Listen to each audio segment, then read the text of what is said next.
We are back on this lovely day of the week, the day that y'all look forward to hearing our show, the Childish Grown-Up Show. Of course, you know me, I am one of the hosts, Marius Hunt III, but of course, I'm not alone in this wonderful month that we call the Candy Graham Month. I'm here with Mia G, Ash Bash. How you ladies doing today?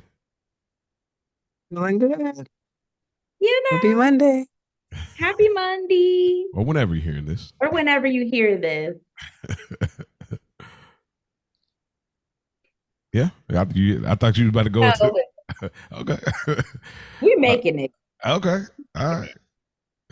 But yeah, doing well as well. So we are here. Of course, this is one of our favorite things to do throughout the week of being a grown up is having these childish discussions about film. Um, and we're glad to be here. So we got another great movie to talk about here, another classic movie, another interesting movie. A lot of interesting things when I really think about it. So, but we'll get to that point. But before we do that, we want to always acknowledge the Stoop kids.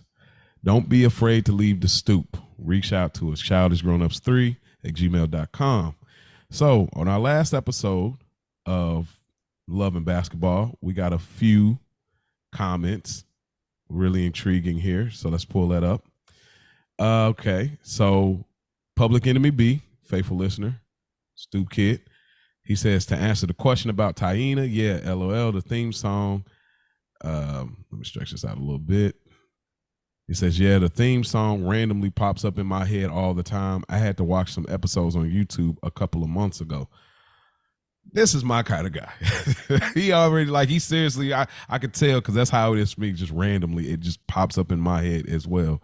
So, uh, anything y'all want to say to that from Public Enemy B with the Taina, call back to the TGIF episode? Now I need to go watch some episodes because I feel Yeah. like I'm slacking as a stoop kid.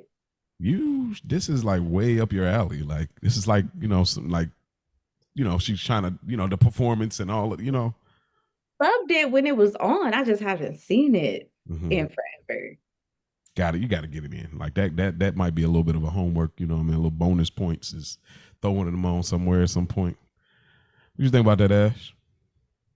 Shout out to Public Enemy B, man. I haven't seen it in a long time either. I do remember, and of course, the theme song that Hmm. can get stuck in your head just on some melody type Yeah, situation. But I might have to go back too. I haven't seen it in a long time. yeah, man. It's an enjoyable watch. I think y'all really enjoy it. It's got all of that '90s lore that we love. Yeah. Another comment we got a few comments actually from both of them, and that when I say both of them, the other Stoop Kid, Mama C, um, has hit us with a few comments on YouTube on our last episode, Love and Basketball. She says, Team Taurus, hit us with the Taurus logo, you know what I mean? Come on, huh? Uh, but she says, but I totally agree with you on the movie, feeling like family. I felt Quincy's mom when she found out Quincy knew his dad was cheating. What do y'all what say y'all? No. How does do y'all ever discuss post episode at all, or are you just equally as surprised as?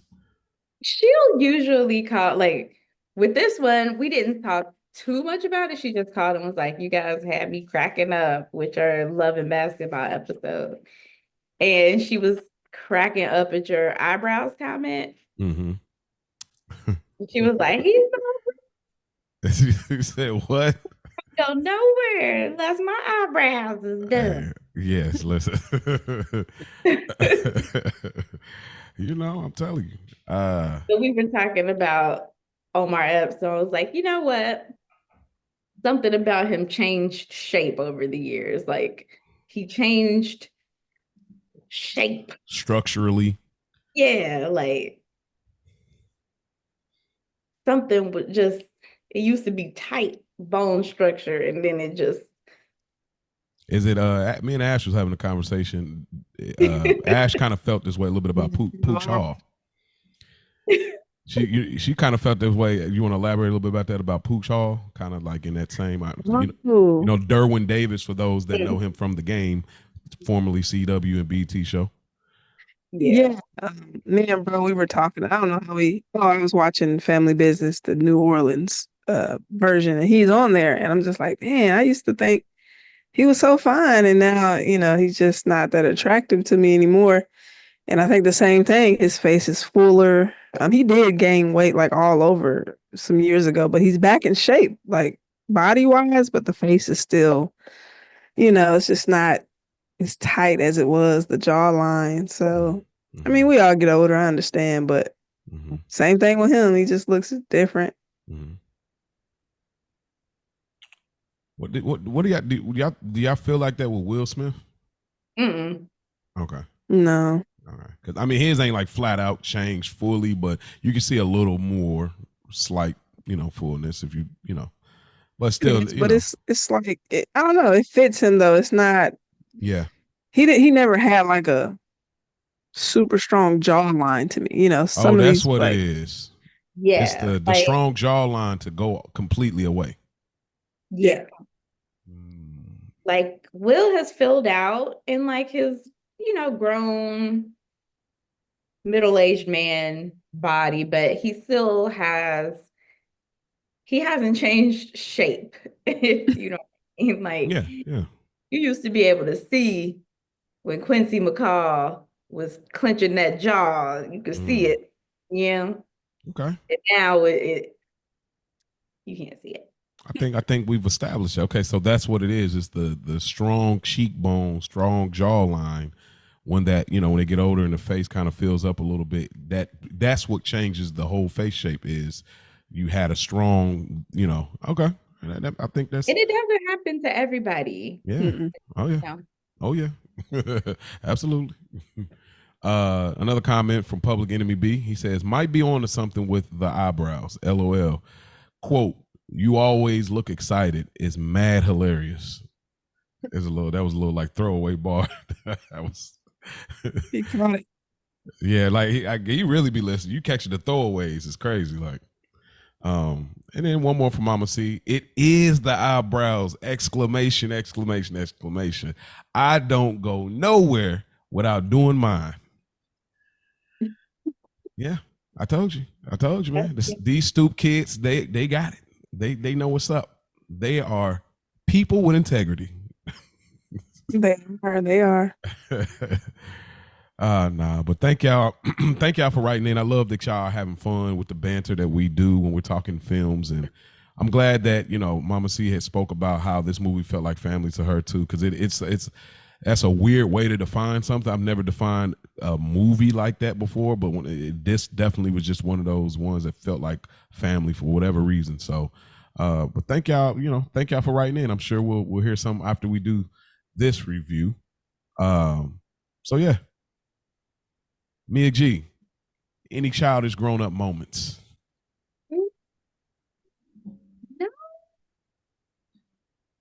No, not this week.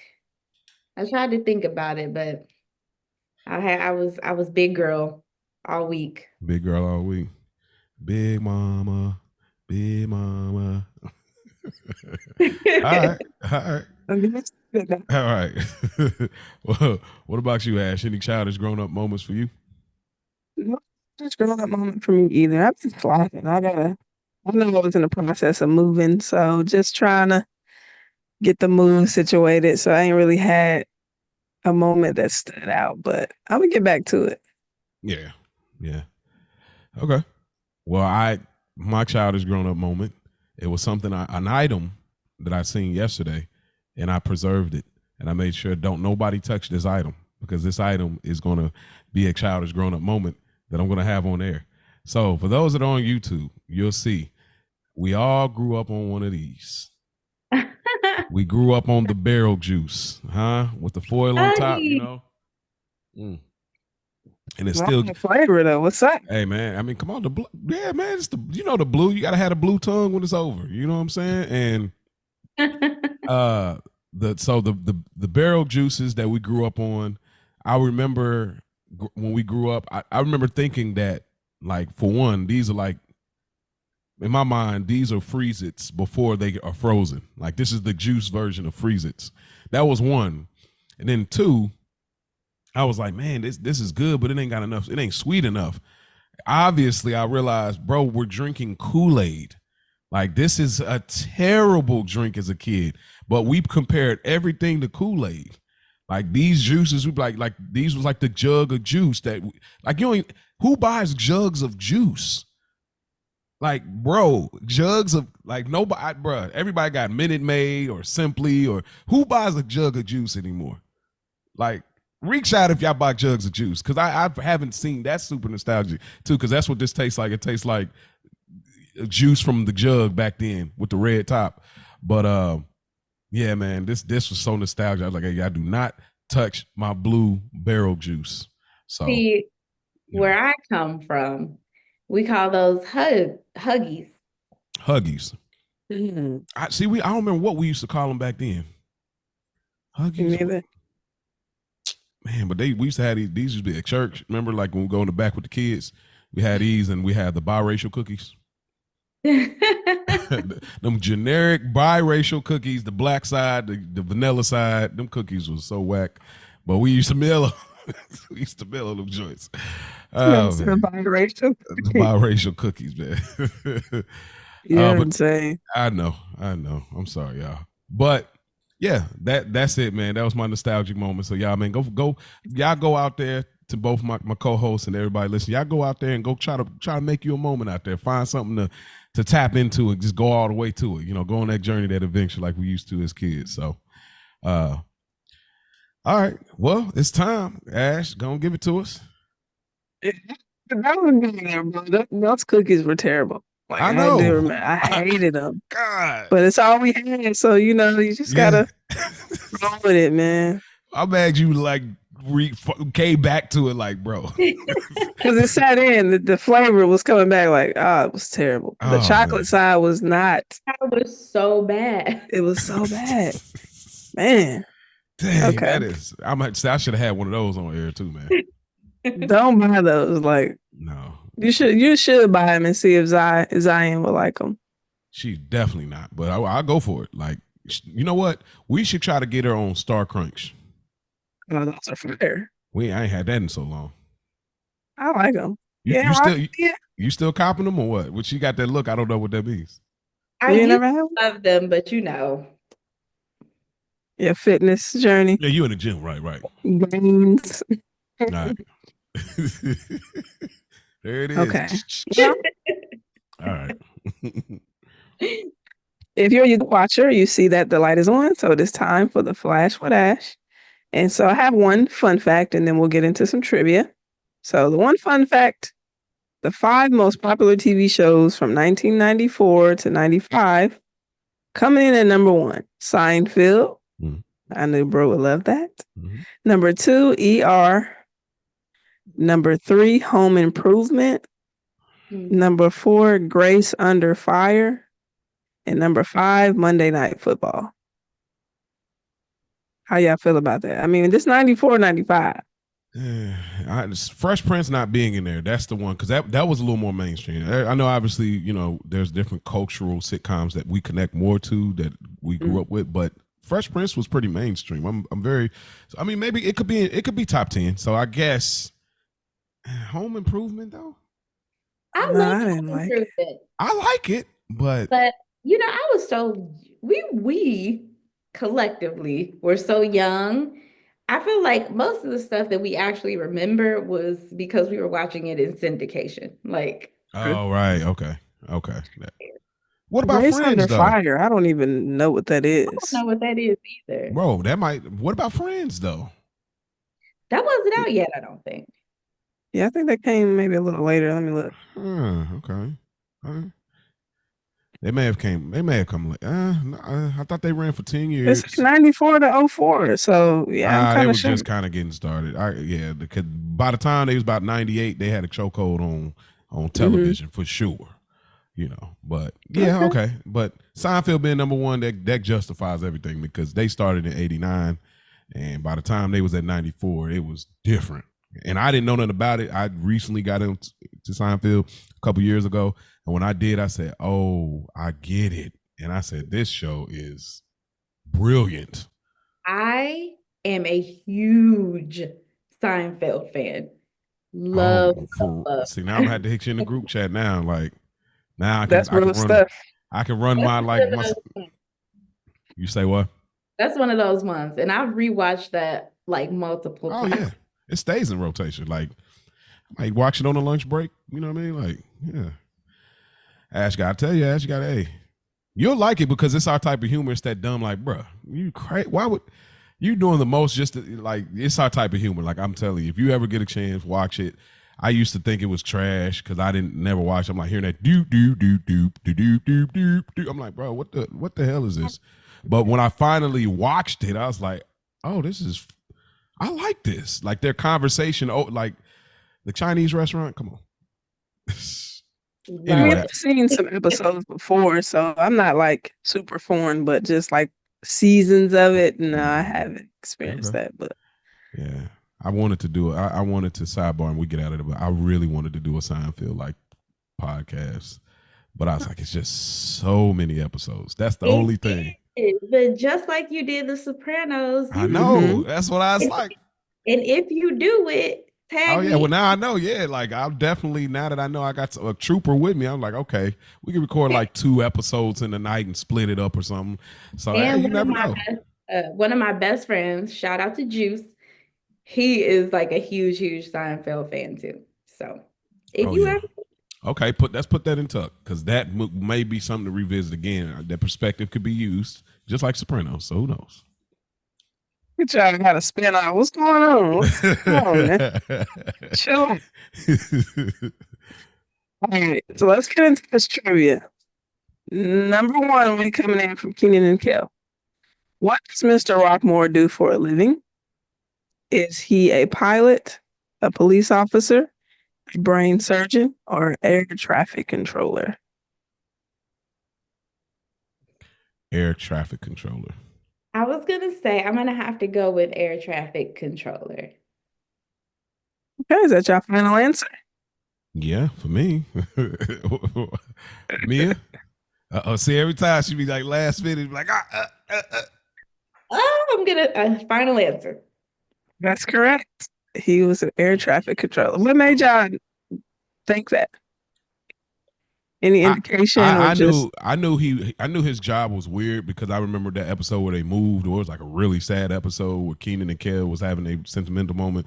And I don't remember what his job was, but it was some he was giving that up to do something that had to be like in the forest, and he was gonna be out in the land. They moved somewhere like some Twin Peaks type place. I don't know, but I knew he didn't do his job was not a typical job. So those other ones is just for me process of elimination. I knew he didn't do a regular. Yeah, brain surgeon was like nuts. So I was like, I definitely don't think that's it. They wasn't living like that. Like I remember, I knew that he wasn't a brain surgeon, and I knew he wasn't a pilot because he was in the home. Like he wasn't like gone traveling a lot. I never saw him in like a uniform. So also process of elimination. That's good. I like Actually, Kel's parents might be brain surgeons. One of his parents, I believe, might be a brain surgeon or something like that. I don't even remember his parents. They never showed up, but I think that was the funny part is both his parents were like really smart. He was like the opposite. Yeah. Okay. The next question. This is from Love Don't Cost a Thing. Just took it back. You know, something like I'm just throwing a jab out there, you feel me? You don't want to do that. What's Christina Milian's boyfriend's name? Ooh. Come on. You know this. Hold on. No, let's let Mo go first. You know what I mean? Since he said no multiple I don't choice want to do it. No multiple choice. No right, multiple choice. I know this. I'm a free agent now. It's not. Say my name. Say my name. Say my name. Yeah, such a basketball. I don't know his name by heart. I would know probably in the multiple choice, but it's so many names right now. I couldn't even put a combination together. Drew. Oh my God, freaking Drew! That's correct. Oh man, look at her. Dang man, she should have been on the episode. Shout out to school when we did that over there, man. I'm still kind of like, bro, I dang near might double back and do it again over here because I love that movie that much. Like Mhm. for real. See, I just threw a little something different in there. I'm like, it's simple, but it's like you might forget about it if you ain't seen it in a while, you know? Mhm. Okay, shout out to Mia. Yeah, Final man. question for y'all. This is from SpongeBob. How many fingers does SpongeBob have?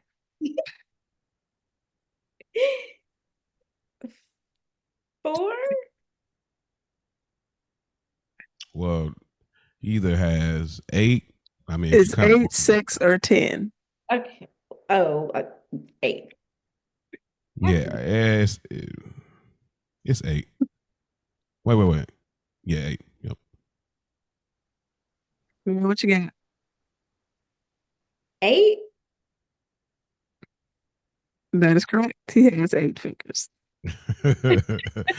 That was an episode. I felt like he had more than 10 fingers though. Like had a bunch of like. That's why I was like thinking about when you said 10 is one. I was like, oh, he definitely ain't got more than 10, obviously. But They're good. And you got to count them thumbs, Sam. Be like, yeah, so right. yeah, That's a classic trope in cartoons too. They always got 4 fingers, so right. that's another thing too. Well, that's it for the flash for that, y'all. All right. Hey, Yeah. Shout out to Ash with that segment there. All right, Mia G. Let's wind it up real quick. Take us back to the film that we're reviewing today. All right. So today we are going to be talking about 1994 Jason's Lyric. And this film, quick synopsis: two brothers, survivors of family tragedy, take different life paths. One falls for a high spirited waitress and dreams of success. The other follows a life of petty crime. Their lives reconnect in shattering fashion. And this film was released September 28th, 1994. And for cast, we have Alan Payne as Jason Alexander, Jada Pinkett Smith as Lyric, Bokeem Woodbine, love, as Joshua Alexander, Forrest Whitaker as Mad Dog, Suzanne Douglas as Gloria, Anthony Tretch Cross as Alonzo, Eddie Griffin as Rat, Lisa Nicole Carson as Marty, and Lamar Tate as Ron. Okay. As you can imagine, there are no toys or merch for this film. You're right. I mean, but y'all can always go down the street and get a 40. In a brown paper bag. In a paper bag, get one of them hot mhm. 40s sitting in the car. All right. Well, let's get into like an overall discussion here. This film has a lot of that. Mia has some thoughts and some things about kind of being I'm assuming a little meta here. But let's get into what you got first before we get into a couple of talking points here. Once again, guys, I have to apologize. Yeah. I feel like I have a pattern of picking the darkest, like most unfun movies to take notes on. You picked And I Toy was like, Story though, right? yeah, but that was, That was the early days, huh? that was like anime. I was looking over some of my choices as of late, and I was like, and then when we talked about, our next thing, which we won't mention, and I told you I have something in mind, I was like, ooh, you know what? I might have a problem. I might need to call up my therapist and go sit on the Oh. because why am I going to all these dark places? This is supposed to be romance, and it is, but it's real dark I, as I, far as romances go. you know, I think that's needed though. I think that flavor is a good flavor to throw in. I think you're known to put those kind of, they might have like heavier, maybe darker themes or a little dose of it, even like a Christmas story. It's like it's not really dark, but it does have a little bit of a different reality. And it's still like I think we need that flavor because Ash is gonna give you all of the feels because that's what she does. And I'm just gonna always go left. So, I'm always gonna go left. So you kind of need all these different flavors and stuff. It's like there's a thing, if people notice, but there's a thing about the Midnight Society, the kids that told the stories on Are You Afraid of the Dark. People actually keep track of who tells the best stories.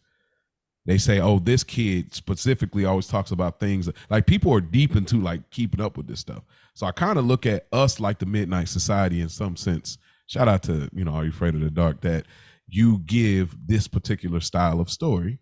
Ash gives this particular style, and I give. And I'm not mad at it because me and you are not that far off in what we connect with in that regard. Because I definitely listen to some things. I watch things and listen to certain things that put me on edge enough, not overly, but on edge enough. So when you throw it that way, I'm like, you really ain't did it yet for real. Oh, I know you ain't did it. Oh man, I am just Oh, I know. not rushing the year, but October is going to be a fun month.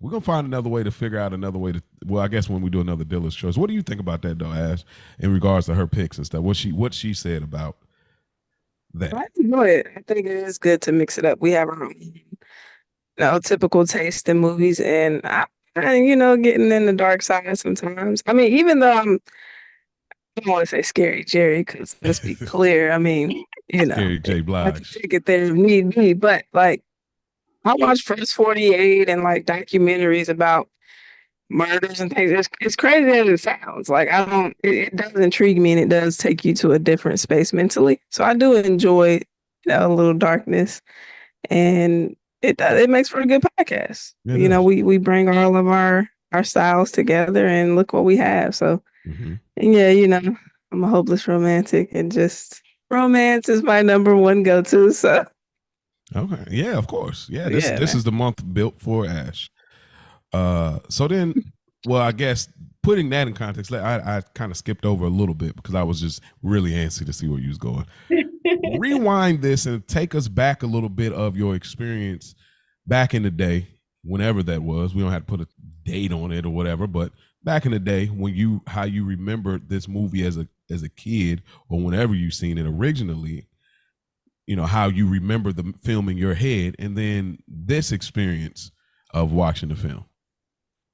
Okay, so I remember seeing it edited for television a few times as a kid, and I didn't understand it. Like, I didn't understand anything about this movie, so I don't think I ever paid it very close attention until I watched it over as like a teenager and adult. And I remember I've always loved Jada Pinkett Smith, you know. Yeah, I want to get into her too. Something about a Virgo woman, But get it off. Get it off. Get it off, Queen. But no, I remember being really fascinated by how the movie was relatable to me in a way.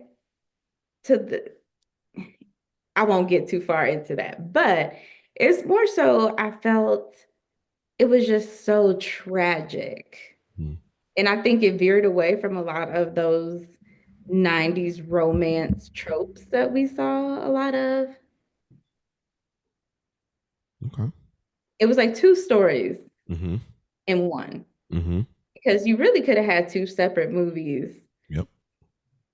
Because there were two different stories being told simultaneously, and they connected in a real way, but they were both so unique that I feel like it could have been two separate stories being told in completely separate spaces. Yeah, I would say on that before I throw the ball in your court, Ash. It's like what Dead Presidents, I should say. They were trying to tell multiple stories and it never really came together, but this did come together.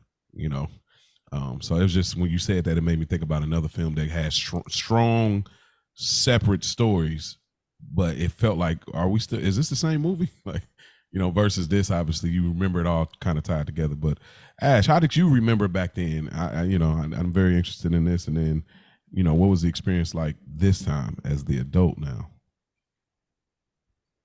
I remember when the first time I saw it. Again, I think I gotta go back to Auntie Mickey, man. I feel like we talked about her on a few episodes. I feel like she had this in the collection where we was in the back of grandma's house watching it on volume 3. I feel like I seen it in her collection and I was terrified.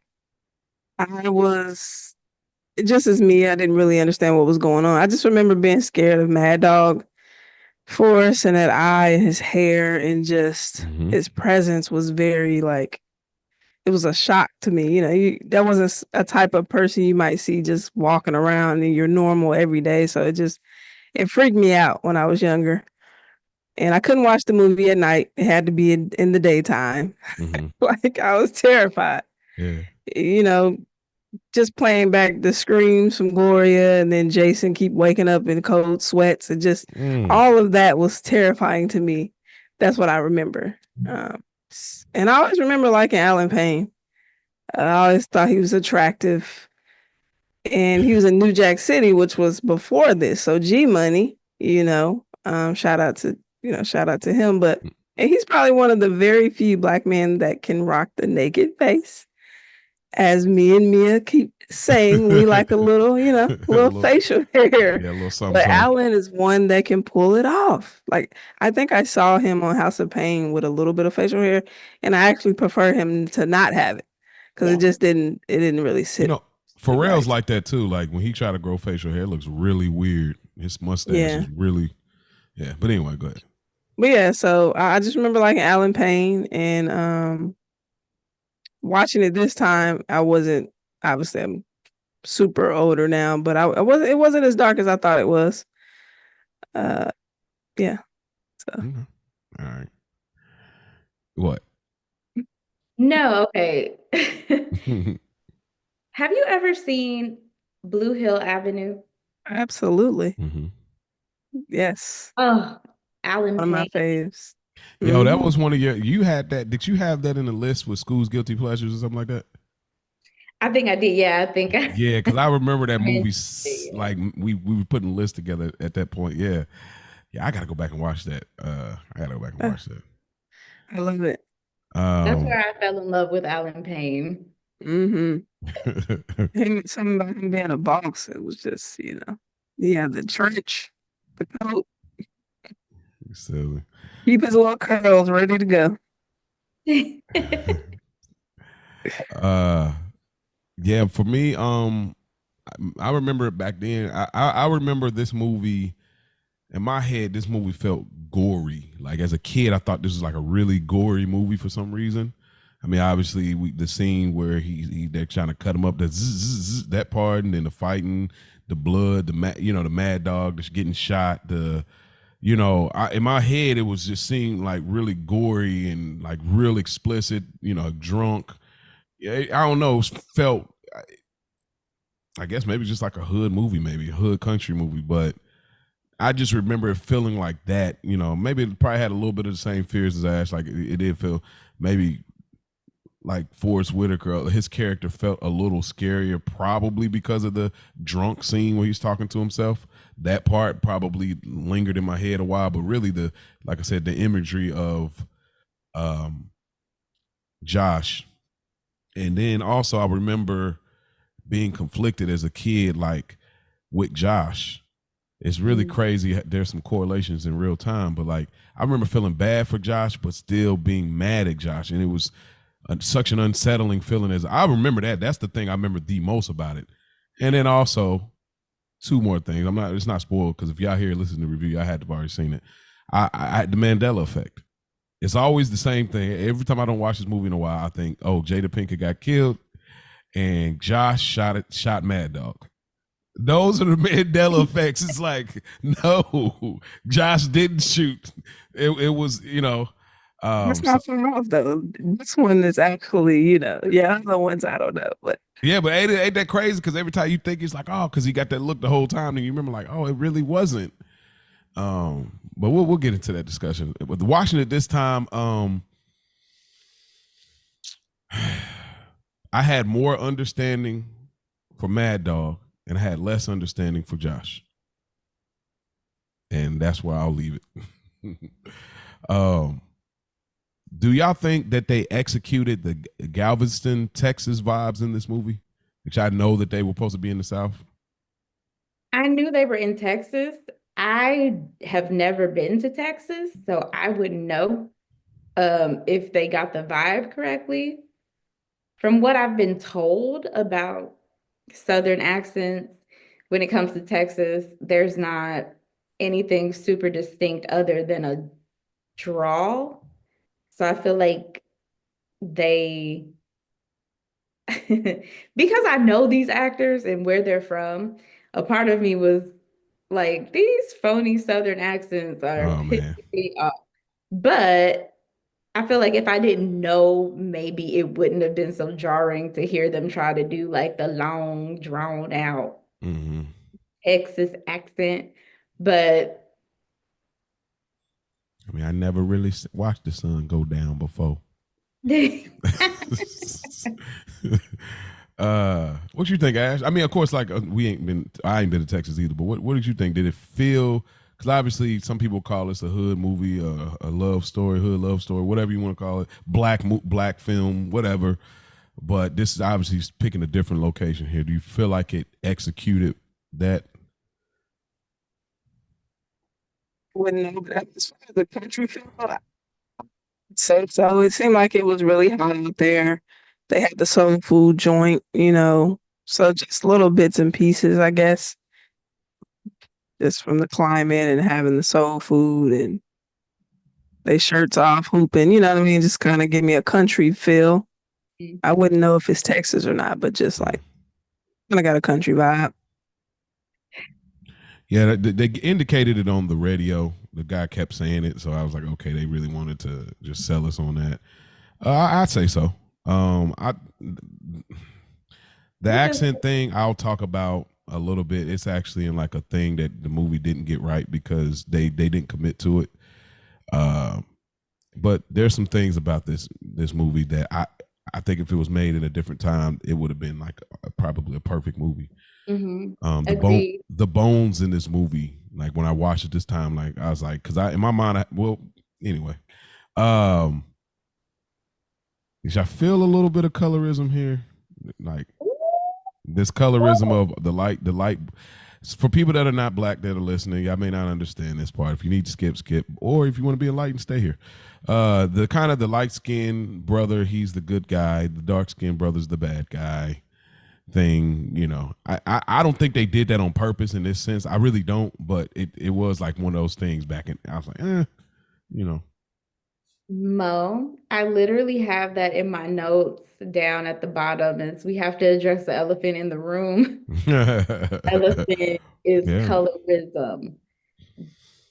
And of course, I don't think they did it on Yeah. purpose. Again, I didn't go too in depth with my research about like who wrote it, who directed. I don't know if they were white or black. I'm assuming they were black just because. Mm-hmm. But even so, we see how Tyler Perry get down. So that doesn't really matter. I Sure. think maybe it's a subconscious thing, but I definitely instantly rewatching it as an adult was like, okay, I have a little issue with Mm-hmm. the colorism being portrayed here. Mm-hmm. Um, with because if you see Mad Dog and Gloria, where does little curly head baby come from anyway? But uh, Yeah. recessive genes are a thing. I'm not gonna go too far into that, but Yeah. it did give colorism to me. Some Scar Mufasa vibes. Nah. Ash. What about you? Did you pick that up at all? I mean, obviously this is not like a heavy point to make here, but it was just Mhm. something little minor thing. I picked it up. That's something that is common. So I didn't even think about it really until you just brought it up just now. But yeah, the That light skin, and good son, the Tretch all the dark skinned brothers in this one, boy, they get busy out here. getting to it. You hear Yeah, me going yeah, through it. So yeah. yeah. And again, like you said, I don't think it was purposeful, but Yeah. Oh, yeah. still, it was there. It was there, yeah. I had something I wanted to talk about with Josh, but I'll save it for our actual getting into our moments. It was all that. Lastly, just your personal love. Obviously, I think we all can agree. I'm saying Jada Pinkett, and intentionally saying Jada Pinkett. What does she mean to you when you think about 90s films, 90s, 2000s, but preferably 90s when Jada was that the it girl, so to speak? What does she mean to y'all? I'll throw the ball in your court, Mia G. And I'll speak to what she means to me as well. But Oh man, I love Jada Pinkett. Before she was Jada Pinkett Smith, mm-hmm. when she was just Jada Pinkett, I sought her out. Everything she did, I was here for. I mean, a low down dirty shame Mm-hmm. as Peaches, Yeah. uh, a different world. Even though I am more of a fan of the earlier seasons, but she Yeah. was a Yeah. great addition Mm-hmm. when she did come in. I everything she did, Woo. woo, Nutty we, Professor. everyone has a blemish, but anyway, Oh.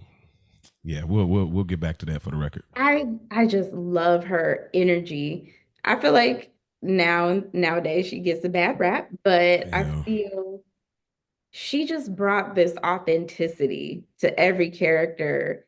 It felt really down to earth, very grounded. She was always brought this humanity to her characters. It was never, even when she was the beautiful, pretty Mm-hmm. girl, when she was supposed to be the snobby girl, like in the one with Lorenz Tate. Oh, Ooh. you talking about the later one that they just did, or you No, talking no, about Girl no. Trip? Oh, Really, really early. Like maybe oh, their first Inkwell. the Inkwell, right. Even when she was supposed to be snobby, it was still very human. She Mm-hmm. has a truth to her that I think just comes through that makes her feel relatable, like you Mm-hmm. know her, like she's someone you could know. Mm-hmm. And even before you knew a lot about her, you felt like you knew her. Mm-hmm. Yeah. Yep. I totally agree. I'm with you when you're right. She What put about on you? for the little shorties, the tiny girls. Hell yeah, I'm gonna get to that. Ash. Oh, you, Mia. What you say? What's all of you, Mia? What's that I, now? What's I, all of you? how tall are you? Oh, I'm 4'10", Are point you? 5 Are Dang. you really 14? and a half. Oh wow. Okay. You really mean that? Right, right. Yeah. Standing on it. Yeah. Um, Okay. I thought you was like dang. 5'2", 5'3". Okay. I'm taller than you, and I'm a shorty. I didn't know that. Okay. Yeah. Same thing. Mia echoed. I think she's dope. Minister Society. She does have this just around the way mm-hmm. neighborhood girl. Like for her to be so tiny, just you know, she was mighty. Feisty. Like the role she had was like boss. Mm-hmm. She was in her boss bag, no matter what role she was in, and you believed her. The believability was there.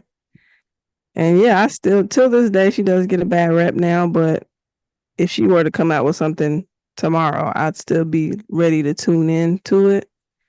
And I liked when she had that show Hawthorne. That was like a little doctor, her and her like nursing bag. And I thought she did really well on that too. So Mm-hmm. yeah, I think she's dope. And she kind of opened the door for the other ladies. So Yeah. yeah. She Jada Pinkett, the '90s. She was just in a class of her own.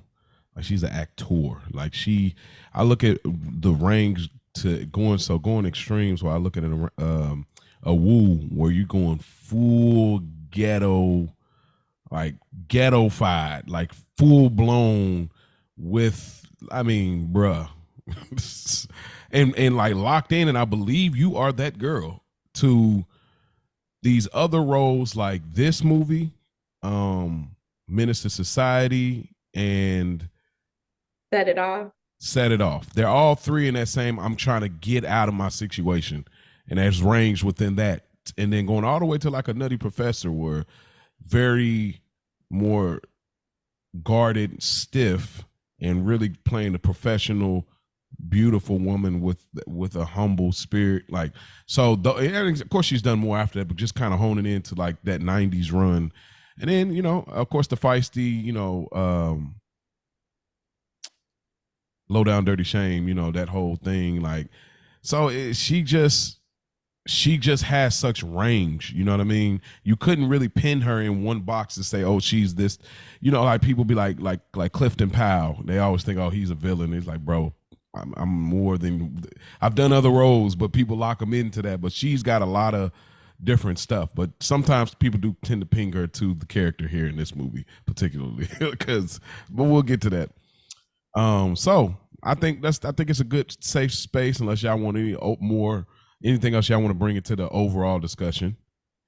Then we'll get into moments that was all that. I'm gonna throw the ball in your court first, Ash. What's the moments you got starting us off? Same with Mad Dog when he was playing with the boys outside. Thought that was a beautiful moment, and we got to see Mad Dog in the beginning. When everything was cool. They ducking down. With the airplanes coming through. I like how Jason was narrating the movie. I think the narration was really, really good. Mm-hmm. Kind of walked you into what was going on. I was gonna ask y'all what was the plane dropping? Like, what was that mist or what was that? It was water, but it's real. I mean, I'll give it a break because of it's the 90s, but I'm like, bro, that's really like fertilizer, dude. Like fertilizing water. But What's crazy? I was gonna say he said it's just water, but when they started talking about him like losing it a little bit, I was like, it's probably that's your theory. There, Mm-hmm. getting those chemicals dropped on your head. Mm-hmm. You and the little baby probably got a little bit of it. Yeah. But then they said that they gave a reason for why Mad Dog went over there, but I had that was my theory. Like, oh, there's him and Josh both drink that water. Yeah, it's probably not just water he's dropping on these flowers. Mm-hmm. Yeah, I was just curious. I didn't know what it was. It was kind of strange. They call him what, the Rainmaker or the yeah, okay. I have that scene, and then my next scene is him, getting into Mad Dog coming home, jacked up from Vietnam. Okay. Do you have this scene as well, Mia? I do. I have I really just had the whole opening, just their childhood piece. I kind of lumped it all in from that beginning scene with them as little bitty babies and the Rainmaker. Jason talking about Mad Dog coming home and when he lost his leg, and Vietnam changed him and he lost it a little bit. He turned to drinking. Okay. So then foreshadowing. Okay. So then since if you got that all lumped in, then I would say chime in where they fit, because if you have it kind of lumped in and then if she or I have it in actual pieces, that's what you jump in, since you have it all together, jump in and bring some enlightenment to it. I do have what Ash had as well, the the water or fertilizer, whatever, but that to me, it was a beautiful scene, but it shows you, to me, this movie feels like it didn't have a big budget, but it was a ambitious reach that it was going for. The cinematography, I think they were going, that's why I said this movie, when you start to look at just how it's shot, I'm like, whoever shot this was really going for it, because we'll get to some later stuff in the forest and the lovemaking and the boat scenes and all of that. You could tell like, oh, they're going for something. You know what I mean? And I didn't remember this before. So that opening scene and kind of that glow on it, almost that filter that looks like what we see now on Instagram and TikTok, whatever, like that filter, I just thought about that cinematography and I thought, okay, they're going for something here. It's some real intentionality here. And yeah, so you got when Mad Dog visits the boys, is that what you had, Ash, as well? And then Mia, you have that part as well? in your lumped. So then you get into that part then of the scene of Mad Dog coming in, since you have that lumped into everything. I think when you see the difference in how Josh reacts to Mad Dog versus the way Jason reacts to him, for one, he probably went to Vietnam when Joshua was really little because he was still practically a baby, you know. And then it gets into he hates Mad Dog because of how he treats their mom. But there's this this disdain that you see in Josh. He doesn't even want to look at Mad Dog. He doesn't want to touch him. But Jason still he's still holding on to that piece of his father from before he went away to war. And you can see how much he has this sympathy for his father. Like he said that the way Joshua reacted to him made him sad. And you can see him being the good kid, trying to compensate for how Joshua reacts to him and make Mad Dog feel better, but also trying to protect Joshua because Mad Dog is a little off. And you get a sense that he had to grow up really fast and kind of be the father to his brother that his father couldn't be. In the way he's like, hey, you know, Mad Dog, you're hurting him. Or Mad Dog, we'll get ice cream another day. He's kind of like the adult in the situation. And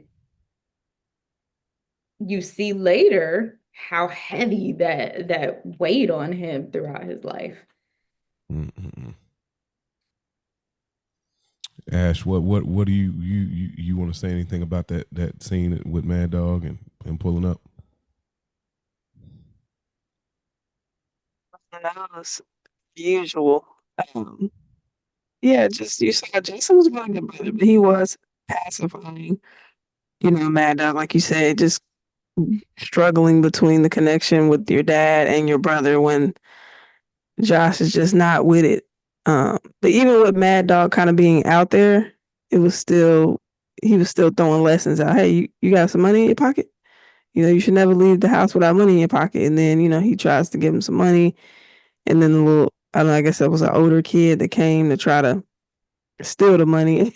He beating him with the run off on cane. the plug. Right. And then he says something. I couldn't catch what he said. You should always give a man. What did he say? Did y'all catch that? I don't know, something about But it was just another lesson he was throwing. Don't take no property. Take some about taking another man's property. Or, I don't know what, but he gave that dude the business with the cane, and I felt it, and I felt him too. Bruh. Yeah, he went crazy with the cane, but he was quick on it too, because he really could have dashed off. So he got him really. But I still like how he was just kind of throwing those lessons in there, you know, still trying to be that father figure, even though he's kind of mentally out there. So I just like that moment. And then, yeah, just the dynamic between the mom and Josh and Jason. Like, you know, again, Jason's like, Mama, I'll set the table, you know, so he's kind of taking the lead on just trying to keep the peace in the household and just being a big brother / father figure to Josh. You know, again, him, and I don't want to go too far because I want bro to get his peace, but even when they go into the room, he's still just trying to give him brotherly advice and, you know, explain why Mad Dog is the way he is. And, you know, so. Man, and shout out to obviously these childhood actors. They're obviously adults now, but you talk about a movie casting. I mean, they don't do this. And y'all already know this is obviously a very big point. You talk about a movie casting kids and then the adults to match perfectly. Like, bruh, I said, man, people underestimate that now in film, where it feels like you have went on the journey with them when you cast a lookalike.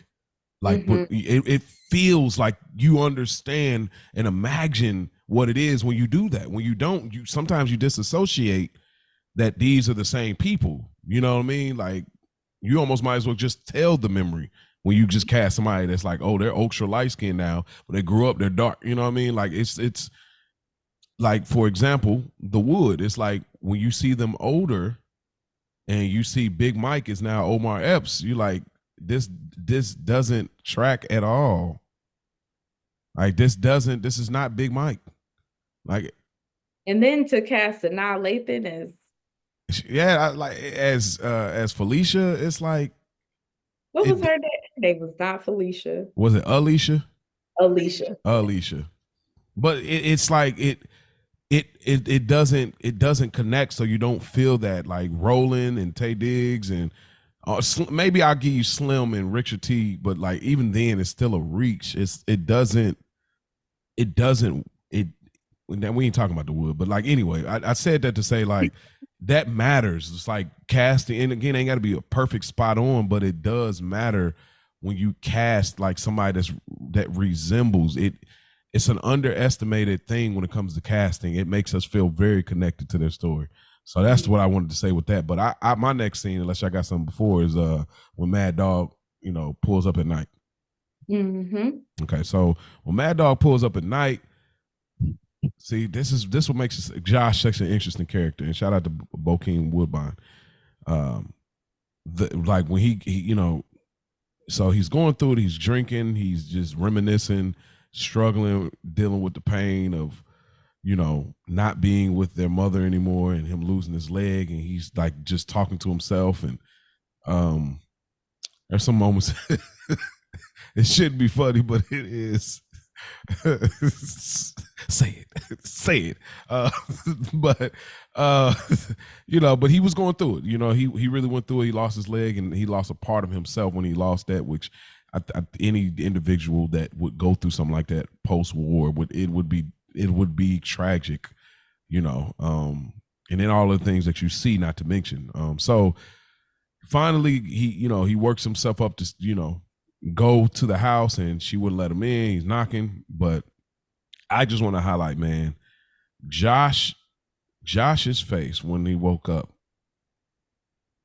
bro.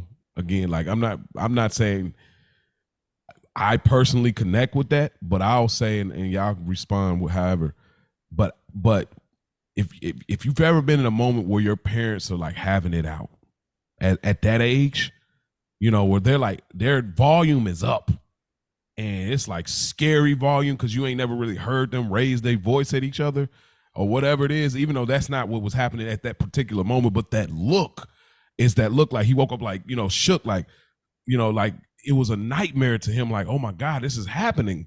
I already have a hard time sleeping. I felt my heart almost broke for Josh at that moment as a kid. I was like, man, his fear in his eyes. I said, man, no kid should have to go through that. So, we know how everything plays out a little bit more, but y'all can, if y'all want to jump in as far as more of how that plays out. I mean, I know they don't give us the whole picture, but I don't know if we should just deal with the whole thing, get it out the way, or just keep going back to, what I mean? It's kind of like a keep flashing, giving more. But I think unless you feel differently, I think we can just go ahead and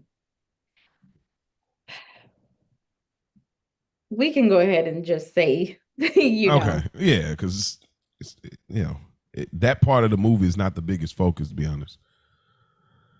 Okay, so just to lay it out, and then Mia, Ash, I can respond. Pretty much, Bad Dog comes in and he's trying to, get with the mother, trying to like, get her to say why she's not with him because his leg is gone, because he's not, man, he used to be, and she's not going out. And I ain't gonna lie, I do feel like it was a little overreaction to some degree. I don't know if it was an acting choice. I don't get me wrong. I think that he was way out of line. I just think the flowers things, like, even though he got these sweaty ass flowers, just like, I don't want nothing from you. It's like, bro, just take the flowers, make this man go. Anyway, all right, that's me ignorant. Take the flowers, man. But it. Anyway, so they end up getting into some, like, he ended up getting physical with her, which it still kind of fell off brand, but he ended up slapping her. And then I don't know what his intention was once they got to the ground. He was just grabbing her, and they was like kind of there. And then, Josh gets the gun, and again, Jason being a big brother fighting him like, no, grabs they're fighting, gets the gun out of his hand, and he turns around and accidentally pulls the trigger and kills Mad Dog, their father. React. Well, that set the tone for the rest of his life right there in that moment. And you see it in the very next scene. That is his trauma that he carries with him for the rest of his childhood into his adult life. It affects his decisions and how he relates to his family. You're talking about Jason? Okay. Ash? Yeah, I agree. It's crazy, especially being that young. I mean, so the gun, one in the head, no safety, just ready to go like that is. Yeah. And the fact that they knew where the gun was too, that kind of threw me. It's they're some people country. Yeah. They're country boys, so I feel like they could have been hunting and whatever, but yeah, that's some trauma for you like that. That probably would never go away, even if you move on, you're happy, married, kids, whatever, like that kind of. Because I mean, you killed someone, and it was your dad. It was accidental, but yeah, that psyche on that is tough. Yeah, I mean that hurt. Yeah, watching it this time, it hurt. But go ahead, Ash. Well, when we get to our segment towards the end, there are some things that I kind of want to discuss further. But I mean, pretty much you kind of summed up that scene. Yeah. Yeah. Just me, it really hurt, watching it because it's so deep living in this little town, and it's like, again, you think Jason's gonna, Josh is gonna do it. They set it up. This is why this movie, if they tighten some areas, we're talking about a flawless movie, really. If they tightened up some areas, but even then.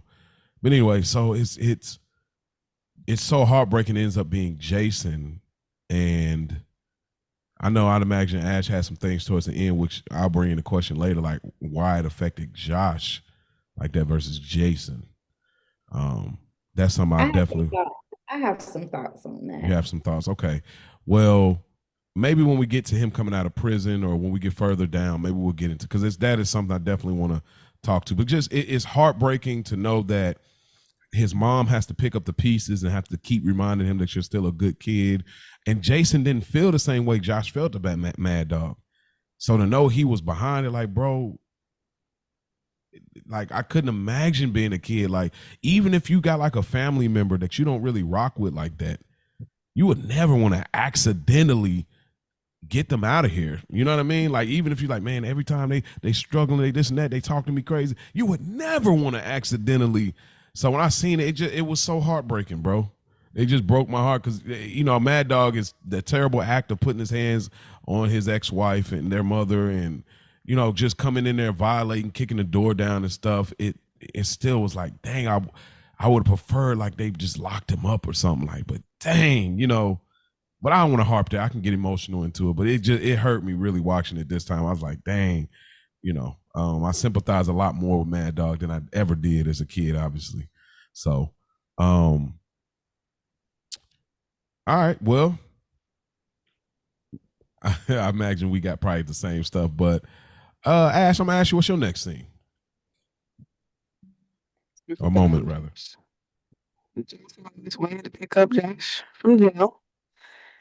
He gets there. I just love how he was excited to see him. Even though obviously this was not the first rodeo. He said this is the fourth time. But just that look on Jason's face, he still had that giddy smile. Like, like you said, even y'all losing your father, like even if there's, friction between you, you don't want to see your people down. So just the excitement that he had to get Josh out of jail, I like that. And yeah, he just went back into Big Brother mode. trying to take him under his wing. And Mm-hmm. first thing, like, because once again, mama letting you come home. Like, bro, Man. we done been down this. This is a broken record, you Yeah. know? Yeah. And it's like, it's tough because you don't want to give up on him, but then what am I supposed to do? Like, you know, And they're just in this this is a small. tough, This is a small family, and they're in this small town. It's very not. small. It's not a really resourceful. It's all we know is us. You know. But anyway, Mia, do you got that too, or I have him coming home from jail when they get home. oh, when they get home? Okay. I got like the trip going home.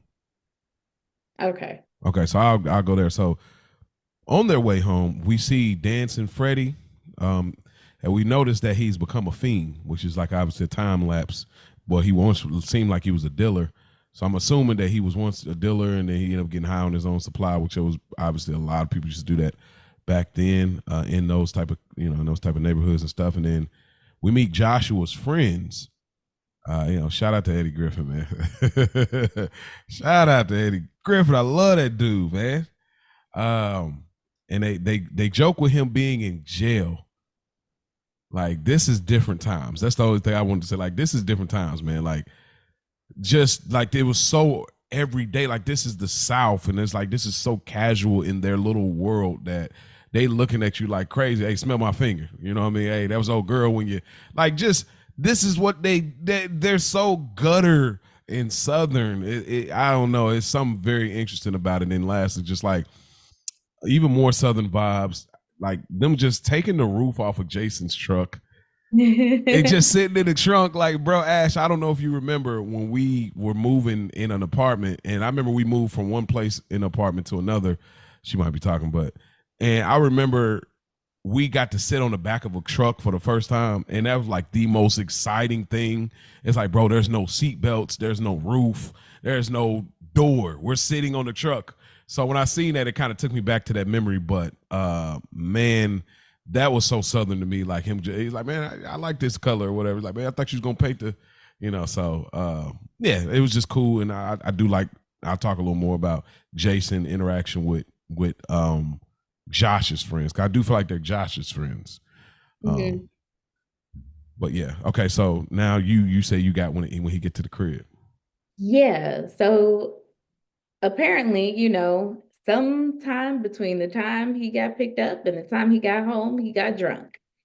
And he comes in instantly on mess, smashes the cake up, ruins his mom's mood instantly. Like, you just got home and you already disturbing my peace. The fourth time. Like, her face drops so instantly. And it's like, Mm-mm-mm. you know, she had to be thinking, why do I keep letting him back in my house? Like, I cannot keep doing this.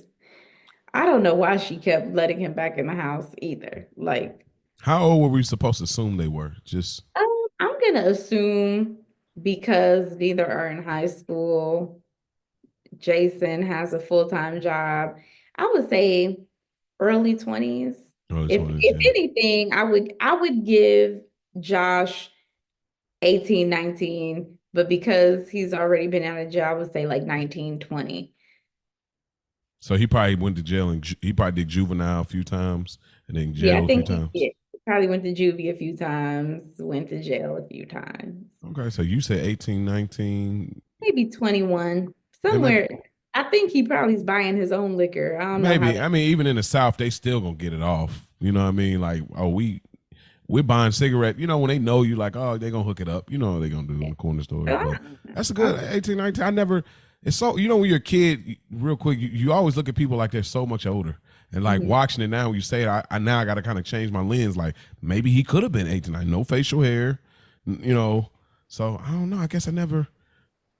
I mean, Jason feel like he got it together, but not quite. Maybe so. You thinking like Jason is like what 23 or something? Yeah, I feel like they're all in their mid to early 20s. Okay, so 25 and under. Yeah, 25 and under, somewhere in that range. Okay. All right, but anyway, is there anything else you want to say about that scene? No, not anything other than you see how he grew up. You see how things affected him versus how they affected Jason. Once again, cheering mama up Mm-hmm. after Josh was on mess. Come on, mama, let's dance. Mm-hmm. Now he's got to again be the buffer in the situation, which is what he was doing as a kid, being the buffer between Mad Dog and Josh. Now he's the buffer between Josh and his mom. This is a huge deal. Like, this is relatable content. Shout out to Ray P. Shout out to the Culture Garden, the Big Cousins. Just sometimes having to fill that role. That's just relatable content. I'll say to that scene, I just want there's something I wanted to chime into. Just the subtlety of Eddie Griffin and the other homie, where it was like, I don't remember what their last name is, but they was like sorry, Miss such and such, because Alexander. sorry, Miss Alexander. But I loved how that reverence, no matter if these guys are like street guys or hoodlums, whatever, that reverence, even in the South, it still holds true. Where it's like, because they realized they were looking at him crazy, like damn, if we knew we was gonna have this whole setup like this, we wouldn't even have you get lit at a bar or something because it's your first day out of jail. And they was like apologetic about it. I did like that. Like, there are certain things about Eddie Griffin's character that I did like there. But yeah, that's all I wanted to say. Ash, what's the next moment you got this all at? Touch on that moment. So, um, like she said, she was so happy when, you know, oh, like that smile on the face. So, wait, it was like night and day. Because for a moment, I was like, man, it just seemed like she liked Jason better, kind of that colorism coming in. But when you look at actions like this, it's like, dude, Josh is giving me hell, like giving the family hell in a sense, just being so rebellious and, what I mean, want to be in the streets. So it's like a tug of war feeling for me that I have with it. I'm like, man, it's like, and then I'm like, do you think Jason's being too hard on Josh? But then again, it's like his behaviors, you keep messing up. Mm-hmm. And so it just, again, like Mia said, leaves Jason being the buffer, being the cleanup, trying to make mama feel better. And it makes you wonder, like, how many parties did she throw? I mean, if this is the fourth time him coming out, like, I don't know the time frame of those, sessions in prison, but she probably always was trying to do something like that, Yeah, when he comes back. But yeah. so yeah, that was tough, man. And yeah, shout out to Eddie Griffin bringing the comic relief, like Yeah, all through, in a yeah. in a movie like this, like Mm-hmm. to have those bits and pieces of that in there is priceless, and Mm-hmm. it worked. Like Eddie don't get talked enough about, so Nah, shout out and a to him. little drama, and a little serious drama flavor too. That was a Hmm. little bit of that too. I like to see comedians get serious, so Yeah, a little bit of that too. Yeah, yeah. Shout out to Eddie, man. yeah. But my next scene, let me see. I think when Jason was I think the introduction of Lyric. Okay, yeah, I I got think that. that's where I'm at. I got that I got too. What I you got? got something right before Okay. that. Um, I have Joshua getting his mom fired from her job because she gives him a job at I can't remember what the chicken spot was called. Frenchie's, I think it was. And he steals $10 out of her drawer and she gets fired. One, I think it's wild that she worked there for 7 years and gets fired over her drawer being Oh, short $10. we're gonna revisit She got that later. fired. I didn't know she got fired. Dang. Um, did she get fired? I feel like I thought They she were did. they were not clear. Like, they were They weren't given. clear. Okay. That's where, yeah. But anyway, yeah. But the way she reacted, like I get, the emotion of, I've been working here 7 years. I've been in charge of 10, 12 people at a time. And my drawer has never been short. And I hire my son and he steals from me. Like, what is going on? Mm-mm-mm. And, Jason finds Joshua and he's drunk again at the raunchy, gross strip club. And and you see in this moment where Josh says to Jason, "You're not my father. You're not my father. I don't have a father." And he makes, the gun gesture, and you see this dynamic of him holding this over Jason's head all these years. Like, I'm going to emotionally blackmail you for all of my life so that you let me be a fuck up and you never leave me because you took my father away. Even though we were kids, even an accident, and it was low key my fault, but he uses that. And you see in that moment that in the expression on Jason's face, that kind of hold that guilt and trauma has over him when it comes to Josh, and why he continues to enable this behavior. And they utilize it well as far as, because it's a great pump fake. We still don't get the reveal. Right. So we're still thinking Josh did it. And if we're not thinking Josh did it, we're thinking Josh took the rap or some sort of "you owe me" type of vibe. So it really works for holding the reveal. Like, that's why I said this movie, the bones, the structure in the movie, it has some real quality, because that right there, you're still like, okay, what does he mean? Because we ain't seen like Mad Dog get, I don't think we've seen him get killed at that moment, even though we've already discussed it. So it's just like they're holding they're holding their spades. So I just wanted to chime in on that a little bit. Yeah, that's really good. Okay, so Ash, you said the revealing the introduction of Lyric. Okay, so the TV spot doing his thing. First of all, them prices though, boy, that Curtis Matthews was about $150. Like, yeah, that was something I picked up quick. Like, whoa. yeah, 94. Like, this is 90. 94 is modern tech right here.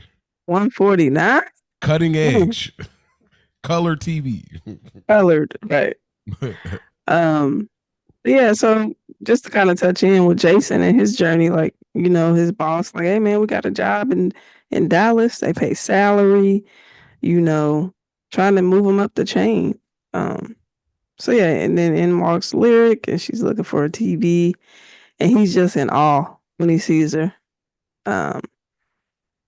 He just can't keep his eyes off of her, and it's like she's somebody he's never seen. You ain't seen that type of girl around the neighborhood that catches eye like that. He helps her with the TV, and she peeping him too. Like, he putting the TV in the back of the car, and she looking through the rear view mirror, so she checking him out also. Cause I like that. Like, don't try to just make it one sided. Like, you checking the boy too. Yeah, Let's be clear. Like, he ain't just some like some, you know what I mean? He's like Right. some scrub. Right. And yeah. So I mean, I just got that little part there when they first meet, and then I get into meeting Alonzo next. At the yeah. Mm-hmm. I also have this. Since you've already touched on it, my only thing is just if it's meant to be, then you'll find me. Hey, bro, like, if hopefully this is Galveston is a small town.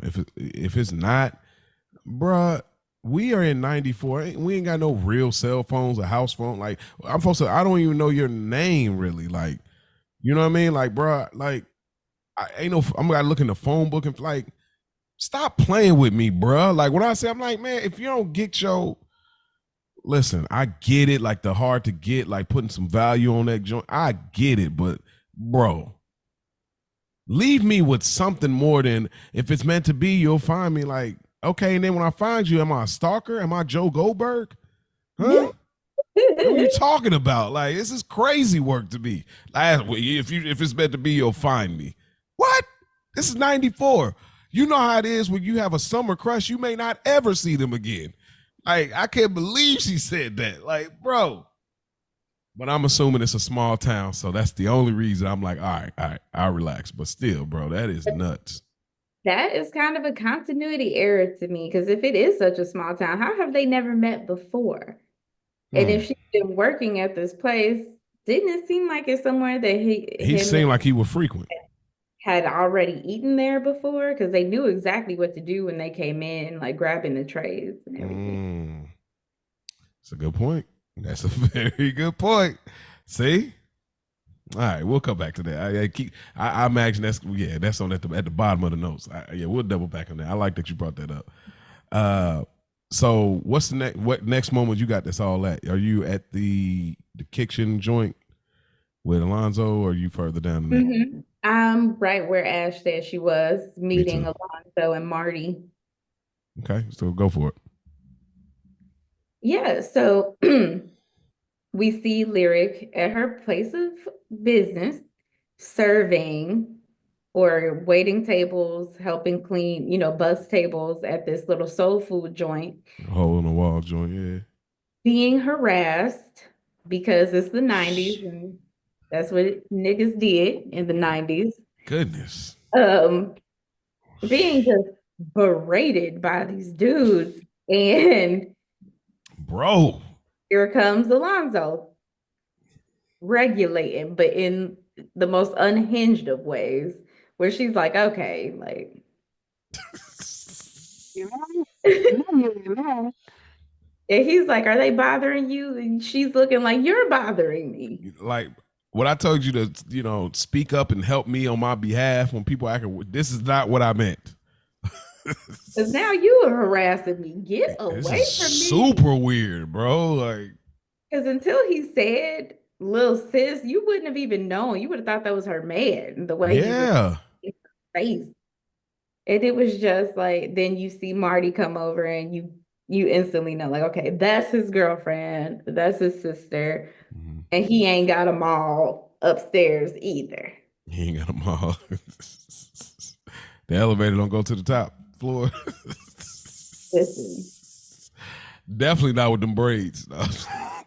Ooh, they was thin in the back. Oh, he had his next movie he was bald. I guarantee it. Like them braids, bro. And I know, shout out to Trex, man. Like, but it was a great decision cutting the braids because when he did the baldy, there you go. There you go. Locked in. Top tier.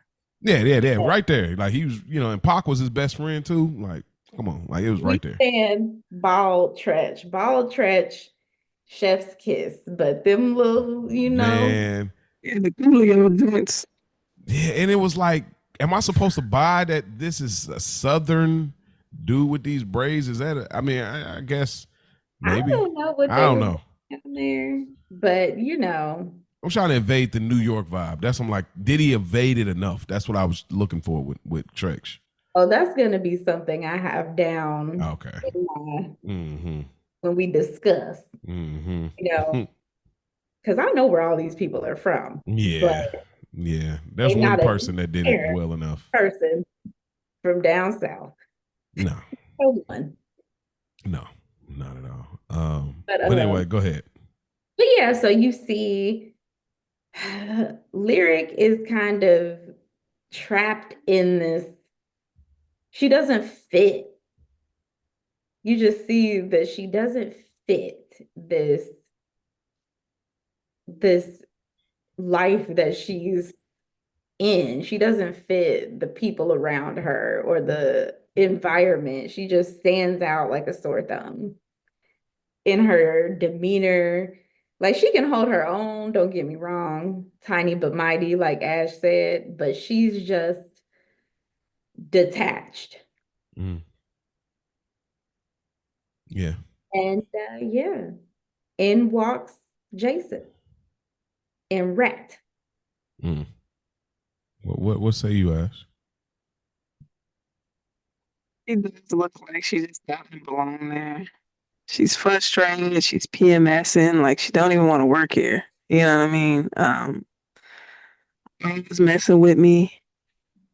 What I will say about Marty and Lonzo, I love that little ghetto love. You know what I mean? Like you might have that one friend that's like cool with being in the hood or cool with Yeah, yeah, hood shit, yeah, and you couldn't tell her nothing about Lonzo.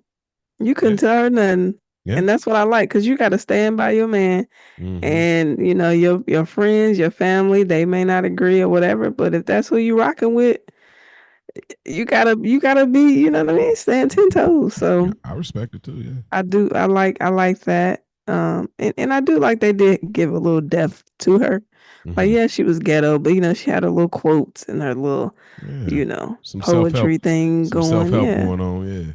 Yeah, I like her. Lisa Carson, I think that's her real name out. But Mm-hmm. yeah, I don't know where she at, because I think she's a good actress. Like, I wish I would see her more. I know it's definitely Look it at is you. it's definitely some beer rubbing moments. You know what I I'm knew you was saying? gonna say that. The light skin squint eyes moments in here. Oh, you There's a like Lisa, huh? yeah, that was definitely what I'm saying. There's a scene that I was like, hey yo, baby, like we good, we Where's my good. sister-in-law?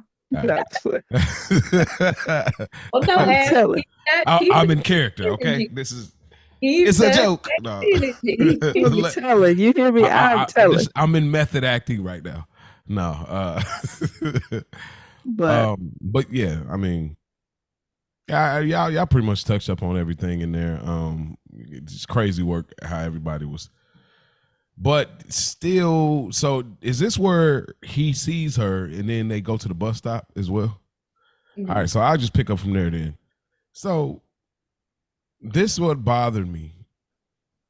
She said, "If it's meant to be, you'll find me." He found you, and now you've moved the goalpost and say he's feeling confident. Like, man, I'm telling you, this is meant to be. There's no way that bus is gonna be on time tonight, and the bus ended up being on time. I guess you like, but it was still just like, bruh, I found you. Like, why are you still playing this hard to get? I get, it's I, like sometimes I love Jada Pinkett, but sometimes the certain roles they put her in, like they sometimes make either it's how she playing it or how they write her. They put her in these holier than thou positions, but I'm like, bro, you work at Jordan's Chicken, bro. Like like It don't matter. bro, I don't matter, but like you're trying to like put me on some like I'm behind everything and like, bro, just you putting extra lemon pepper on my wings, dude. Like, relax, bro. Like seriously, like let's get to go. But like, no, seriously, like just because it's like Russ I, ain't working George chicken. I'm just because it's like you're. It's not to say because of where you work you shouldn't have high standards, but it's like you're making it more difficult when the brother ain't been nothing but respectful. He ain't approach you crazy. Versus these dudes in Jordan's Chicken that is approaching you with the most Me Too lines if we ever heard it. So it's like you may giving this dude a hard time for what? Because you dealt with thugs before. That's why I'm glad he came correct when he pulled up. But what you got to say, Mia? As a woman, I just feel like, no, if you, sometimes you got to work for it. I'm sorry. And that's just what it is. Because especially if, you see the environment, she don't know him. She don't know him. You can't, a lot of times I have been told women fall for what they hear, for words. You can say anything. Mm-hmm. Yeah, you're coming off nice today. I met you today. Mm-hmm. But maybe you need to apply a little bit of pressure, because anybody can wander into my job. That's cool. You came here to get some food. The friend you with is a clown, I can tell. So I don't know. Maybe, His lines was wild too. Sorry. maybe I need to see you come a little bit more correct than that. And he did, and it worked. I think that last little bit of pressure that he needed to apply was necessary. Mm-hmm. What'd you say, Ash? We can't hear you. If she would have curved him one more time, then yeah, I'd have been like, I'm out. But this is what Mia's saying. I mean, she could at least gave the number though. That's what I was thinking. Like, okay, because you didn't really have an issue with dude. Like, that's like if you was flat out like, I'm sorry, but I'm not interested. I'm like, all right, cool. But you kind of like that when he caught you again. He's sitting there. I'm telling you, girl. Like, blah blah blah. You know, at that point, it's like, all right, come back here tomorrow at Jordan's Chicken Den, and you know what I mean? Like, because I get it. You don't want them to know where you live. You don't want them to have your phone number. Like Mia said, work for it. It's, 90s. But Then you got to keep in mind she was PMSing. She had just been yeah, that's fair. You're right. Her brother right. was getting on her nerves. She could have just been in a bad mood. Okay, yeah, I ain't thinking about dating right now. You're right. Okay, disregard everything I said because that changes everything. All right, so do y'all have? I'd imagine y'all have, just either y'all have when he pulls up and he, pretty much finishes the job on like the pursuit, or do y'all have that the date or whatnot? I did have the pull up with the flowers because I felt like his game was impeccable at that moment. And that's why I'm like, yeah, that was necessary because we needed to see that you had it. And he had it. And just making himself just say he's like such a regular dude, like the things he was listing off. Like I'm really like a regular dude for real. Which is amazing and that works, but you never think that because which is why I think the later scene works so well when he's such a regular dude, but she don't realize he's not such a regular dude because he has a past that is so heavy. I don't even think she could fathom that idea, until he finally says it, So I didn't even think about that until you just said it, but yeah. Ash, you got the. Oh, what was you gonna say? I'm sorry. I was just that line that he used was just like, what did he say? He said, I don't even have to take you on a date, but tell me where you're going to be so I can be in the same place. How you feeling that? Okay, well. At the supermarket, I want to be in the same aisle. That's pretty. That was heat. That was heat. You might have ate the yeah, that worked. And she started looking like, okay, look at his curly hair. Look at his he's light skin. Look at this. Yeah, okay. All right. So I asked you got the date? I'm at the Juneteenth festival. You at the what? The Juneteenth festival. Oh, you all the way down there at the Well, I have the date. So them going on a date, being in nature, just how reminiscent to me our childhood was. That's kind of one of the things I think about. Just actually, I don't know. I don't know if this. I think I'm on the. I don't think I'm on the date where they're watching the sun go down. I think I was a little later, so I don't remember where it lines up. But like her having imagination, and then of course them making love. That's actually like the official date. Is that right after? Is that the same thing all together? No, that's after because they had their first little when she told him to meet her, and then he said, well, when can I see you again? She said, surprise me. And that leads into them having like their real date. Or when they was on the little. Oh, okay, that was after the watching the sun go down. Okay, and that's still before where Ash is. Okay, so him getting the bus hookup or whatever. Again, I think small town vibes is the only reason I think you can get that off. We see him earlier in I think trying to buy a TV, but her just getting in this imagination and this is so realistic because like her being in her bag and her like, oh, she's into him now, and then him being in his bag where dudes be trying to be too cool for school, and he realizes like, oh, this is my part I'm supposed to play, and he's like, yeah, I'm a prince, yeah, I'm Prince Charming, you know what I'm saying? He's like locked into it, and rolls with it. And of course, this is after the fact that he took her to, I don't know if this was like a museum or some, I think it was the old bus station. okay, old bus station that had like just like a real mosaic look to it, which was, he started to understand her vibe a little more, her imagination, and just talking about buses from that previous meetup. And then they start making love in the grass. Now, this seems wild, obviously, looking at this now and at the year that we're in, but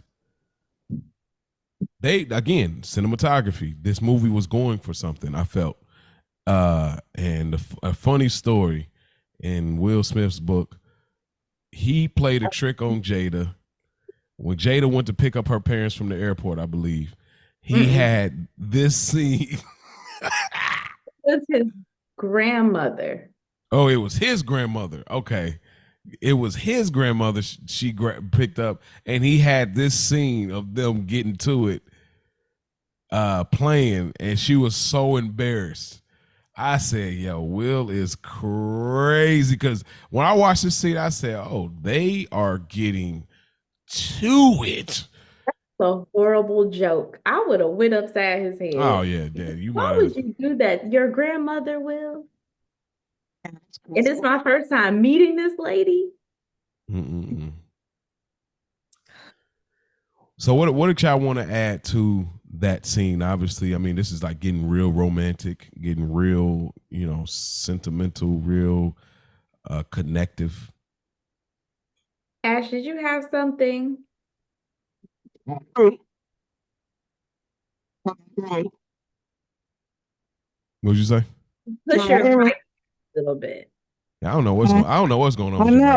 mic. I changed my location of the mic. That's probably what it is. But Okay. bear with me. But I did have that dating, that whole montage you just said. I forgot. Sorry, but yeah, I mean, it was just passionate. Seemed like they was in love, and yeah, they was getting to it in the grass. I could never, but it was that was insane. Absolutely not. But I think I yeah, could. I think I could if we build towards it. We're like really. nah. For me, You it's gotta got put a blanket down or something. a Like blanket. Gotta Definitely. I have a mean, blanket. I can't just be in the grass. it Like can't be any grass, but I'm gonna definitely pat some grass to find a soft set of grass. no, It's gonna be it's like, okay, different this is a for little. women to me, but I think it's different for women. I'll just No, say that. no Well, doubt. hygiene issue, a little. We have our Yeah, our, it our works a plumbing little. is different. Is Works a it? little different. I feel you. No doubt. I feel you. I mean, you definitely getting the getting the pebbles and sticks on your knees and your ankles and your arms and it is pretty rough. It's a rough ride there, but I can see in my mind one good time. Like, okay, this is crazy. This is gonna be a short lived thing, but I wouldn't be opposed to it. Like, if it's we getting really romantic, we built this thing up from the top of the day. The wine is flowing, maybe other things are flowing, and we're just in the zone of connecting, vibing, laughing. And it was like, you know what? Let's go there right now. I could see it now. We might look back and be like, okay, that wasn't a good idea, but I could see going for it. Like, I mean, that's me though. The scene was beautiful. The being in the bayou and him watching her feed in the water, aesthetically, the cinematography, the shot was beautiful. It was Yeah, just yeah. very ethereal and romantic. And then even with the lovemaking scene in the grass, you see it fade in and out of flowers, like they're in the grass, and then you see the flowers around. It's kind of like they're imagining this field of flowers around them, even though they aren't really there. I did Um, not get that. Okay, that. I like that actually. and it's beautiful to look at, beautiful to look at. Mm-hmm. Physical form was beautiful. Mm-hmm. And they I it may not come off by the movies that I choose, but I too am a lover girl. I And believe it. Yeah. um I love anything that just is passionate. It was Mm. very passionate. You could see there was a lot of chemistry. Um and I'm sure there was no um intimacy coordinator on scene, and Not back in the day, boy. but but there was one little scene where you could really see that it was a body double and it Mm. wasn't really her. Mm-hmm. And I think they may have showed a little bit too much of that lady's face because I could tell that it wasn't Jada Pinkett. Mm. But even aside from that, I think it was a beautiful scene for what it was. And you got to remember, this is the country. These are Yeah. it actually made me wish that I had grown up somewhere near the Mm. country to where I could go somewhere and be in nature and listen to the crickets and the birds and Yeah. be in water. But Yeah. that was not my life. But Mm. it was beautiful. And for what it was, I think the lovemaking in the grass worked. Yeah. And, different times, different places. It Mm-hmm. made Yeah, they may lock both your asses up now, but they got back me then, in public quite a bit. yeah, population a little different now. It might be somebody looking over and see y'all like getting to it, but yeah, Alan Payne, he was selling it for sure. I would definitely sold it. Like he was He was selling it. in the scene, like It in was it. like, ooh, You're like, yo, are y'all really Yeah, that's when you ask if you really that's when you know we got it. like I vein coming out? Like, feel like Yeah, I'm intruding. I shouldn't yeah, be. yeah. Feel Oh like some of them ghost scenes from Power. oh my gosh. Oh man. Anyways, she had to turn around like that's good times, man. What did you have next, Ash? I'm a little further down, I think, when with at the back at Jordan's Chicken or whatever. If you keep saying, if you keep It's calling over that with. That's place, the narrative. That's the narrative now. It's over with. It's over with. That's watch this. The Stoop Kids gonna be talking about George's Chicken in the comments. they Yeah, definitely gonna be like, we call it George's Chicken now. yeah, Or you wildin'. JJ's Chicken, wherever you're from, you know a good chicken spot where you get fried wings, 25 with some fries, and you get the lemon pepper joint. That's you got a Mhm. spot somewhere. fish. You say what? What's it called? Oh, that's a Cincinnati thing. Mike's Chicken and Fish, See, same thing. or That's it. Mhm. We got Especially the you got Sharks as Sharks. well. That's another one. We got JJ's out here. Same thing. You get Okay. it. Yeah. Yeah. I'm at the Juneteenth festival. I didn't even realize that it said Juneteenth until I watched it this time. I'm like, dang, I And that far never back. even caught that. Yeah.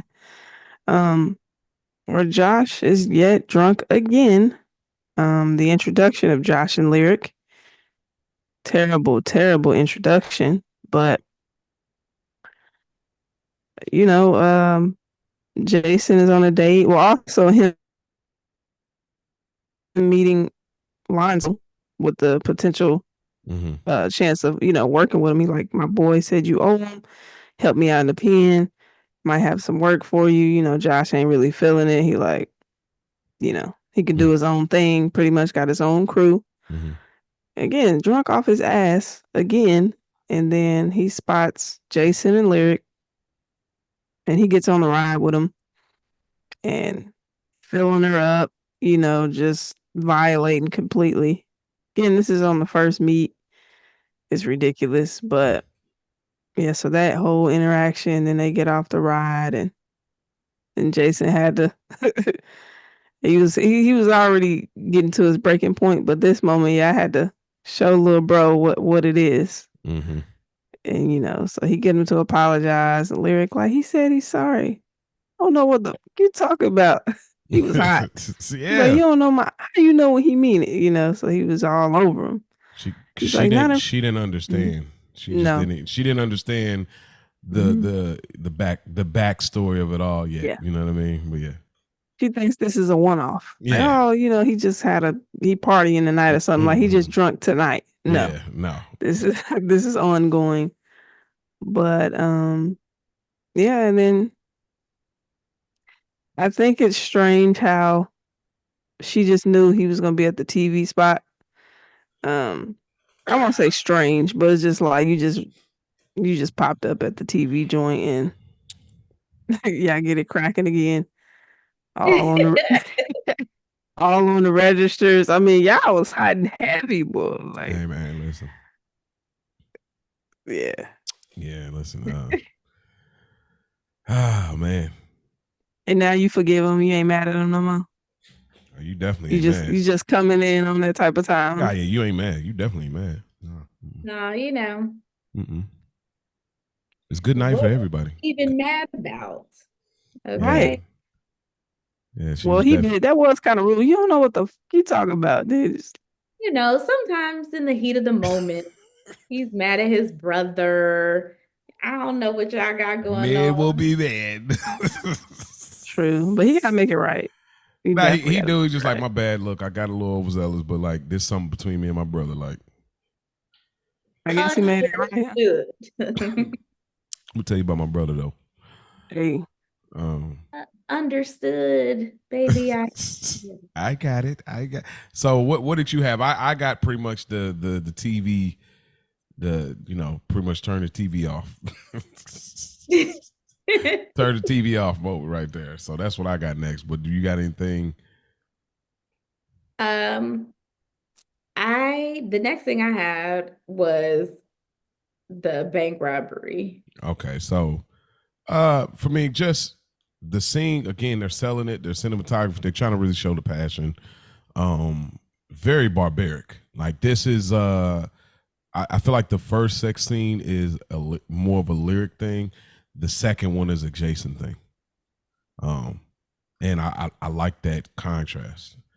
I feel like she felt, you have been a gentleman and you have met all of the things that I have been looking for and been okay with.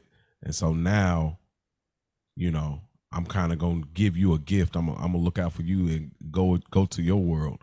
And that's why I feel like she got with it, got raunchy, and they got busy there. So that was just one of the things I thought was just like a interesting contrast of it all. And it's definitely definitely more turned up for sure.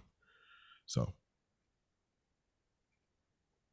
yeah, I think that was dope. Like you said, he made it feel more comfortable, and that's all it takes, guys. Just a little bit of a time, little bit of like time, gosh, give us some time, a little bit of time. and you just never know what you're gonna get. Opportunities are presented.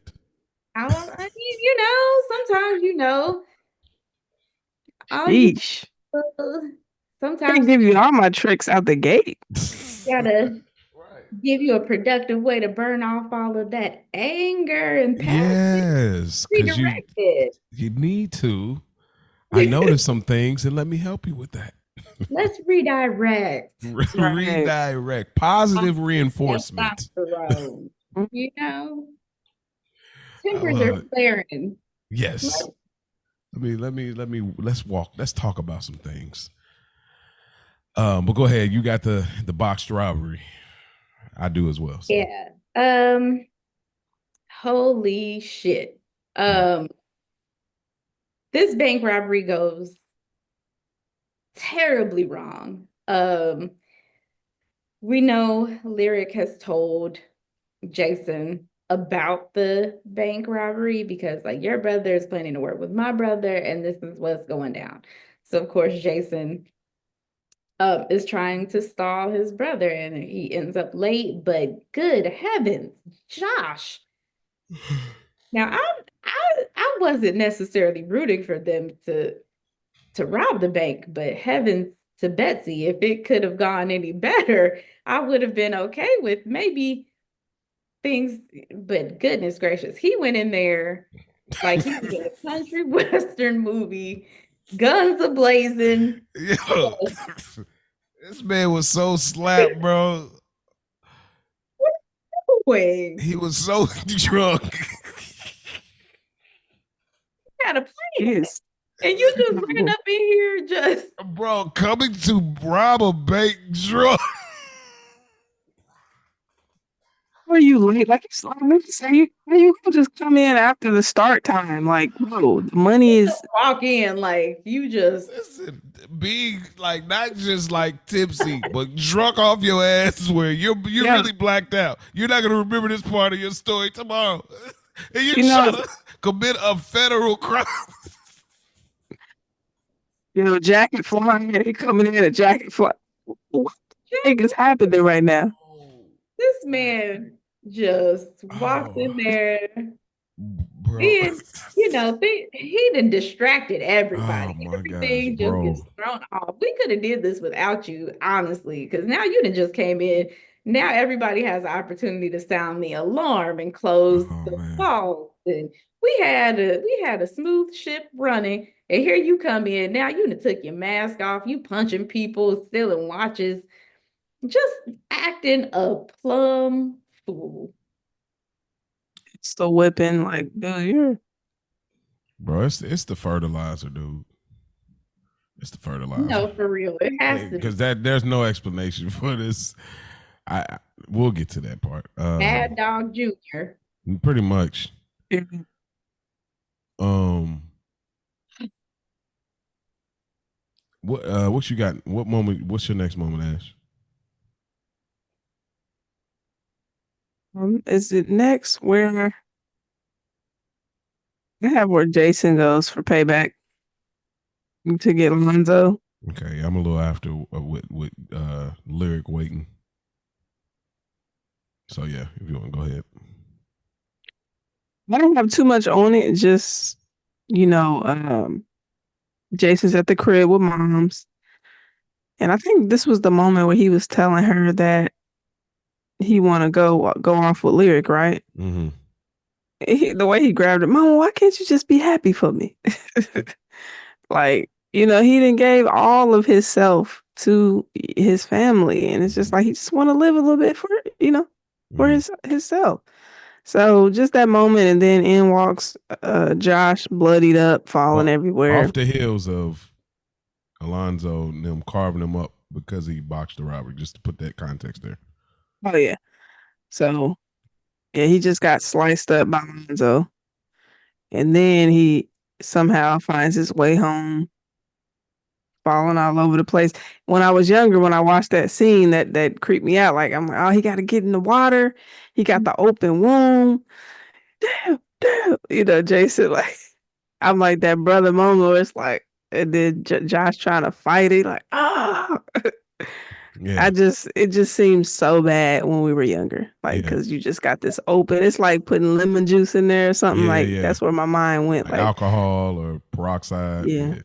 And I was like, one thing about Jason, man, he's a upstanding guy and he just keep the peace. But I like that when it's time to get down, he ain't afraid to get down. Like, Mm-hmm. he'll throw hands. Like I do like that about him. So Mm-hmm. yeah, he had to get payback for that.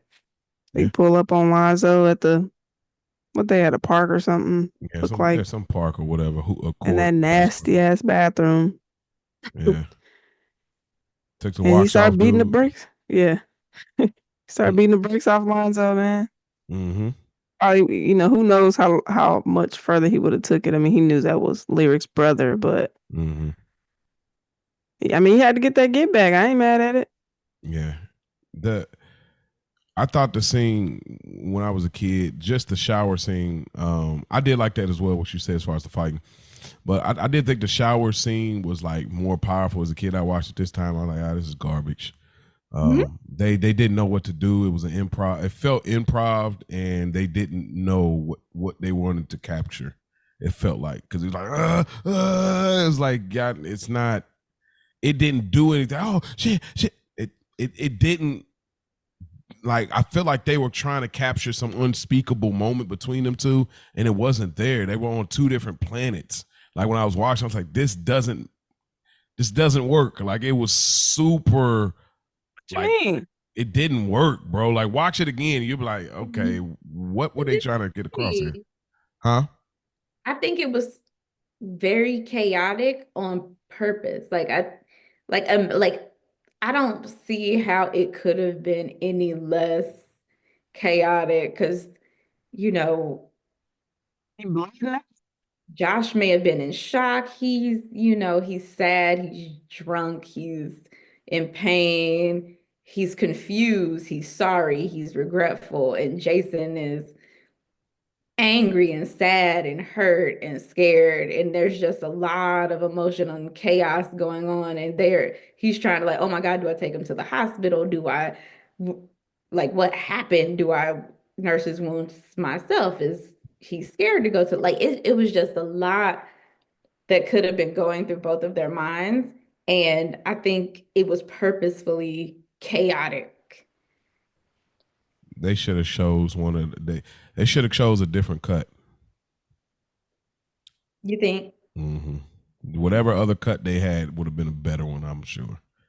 They thought this was the best one, and it wasn't. Like I know you made it make sense, but this cut was like, bro, I had a whole different idea when I seen this. I'm like, oh man, Big Bro coming through. When I watched it this time, it's like, and maybe you know what may hurt it too is just he wasn't really carved up like that, and that's what probably hurt that scene more for me. Is like it was a kid, I thought he was so carved up. I'm like, oh, they really like chopping his limbs, like. But this time looking, I'm like, okay, you could clearly see like he's not carved up at all. It's like little bloody paint. It didn't look at all like that. So when he came back, it was like, it's like, bro, you're not really. That's probably what hurt In it the for me, pain, man. huh? What'd you say? In the pain, like Yeah, I don't know, bro. I was just like, but to oh, each his own. crap. But I got lyric. Lyric is waiting on Jason at the lake and is pissed, and she says she spent her whole life fantasizing because because for this ghetto shit. Um, bro, the only thing I want to say is like, bro, how is this ghetto? It's like because Jason is defending his brother. There's nothing ghetto about defending your family, bro. Like The I get whole it, huh? the whole situation is ghetto. Well, but she don't understand like there's something deeper behind why he's doing it. He's not in I don't he's not intentionally trying to get into ghetto-ness. Like he went into your world this whole time. But this is Jason's world. This is his reality. That's why I didn't like how because it didn't fit your bill at that moment, you called it ghetto shit. And that's what bothered me. Like I was like, I like that she is one of those type of women that will elevate a man. Any man that she would choose to have, she would elevate. She's one of those type of women. Lyric is, but it was like, you know, it's like you calling this ghetto shit and you don't even really know what's going on. Which eventually, you know, he does. We finally get the reveal that he shot Mad Dog, and I do feel like they break it off, but I still felt like it's just something about Lyric. It's like I respect her, but she just didn't have no grace. That's what bothers me so much about Lyric. She just had no grace. And that's how I feel like sometimes they write Jada's characters in certain movies. She don't really have grace. It's kind of my way or I'm out. Like, and that's kind of how they always there's like at least probably two other movies where they write her like that. And I'm like, where's the grace? Like the In this, understanding. in this case, I kind of have to side with Lyric. Okay. I mean, she you see who her brother is. So she's no stranger to this sort of chaos, but she doesn't want it for herself. That's not what Mm-hmm. she wants. Mm-hmm. That's why she said, I spend my whole life fantasizing because look at look at this. Look at what comes of living in reality and opening myself up to let somebody else in my world is still ghetto and chaotic. Your But brother is but a she mess. My brother is a mess. You right. have to defend your brother, or so you think you have to defend your brother. And I don't want no parts of this. But Like, she I'm put sorry. herself in it when she told him that he was gonna be Yeah, robbing. but she also told him, Thing. don't get in the middle. And if you do, cool for you. But my boundary tells me if that's what you feel you need to do, cool. But I don't want no parts of that though, See, because it's this is so still my brother. So you beat up my brother. Now what happens? My brother kills you. You're like, what are we like? Where do we go from here in this situation? a point where it's like, I get it. Yeah, I could give you grace, but you're disturbing my peace. And I Bro, you just work at Jordan's Chicken. You ain't got no peace. You hate your job. You weren't at peace before you met me. I brought peace. That's what delusional. Delusion. All right, go ahead, Ash. Like, woo, no, mansplaining. this ain't mansplaining. Like, did she have peace before him? She didn't have peace with them either. I'd Okay, rather so then she can't act like he's disturbing or messing up her peace if she didn't have it before. If anything, no, what? because we had a plan. We were going to leave. You come all lumped up and bloody because you didn't got into it with my brother. And now we can't go. So I may not have been blissfully happy before, but I was controlling my own environment and my own peace and my own emotions. I didn't have to, now I have to deal with the disappointment that you brought into my life because you have essentially broken a promise to me because of the chaos you got going on with your brother and my brother. And now, when I could have been living my life as I was, now I have to be in this.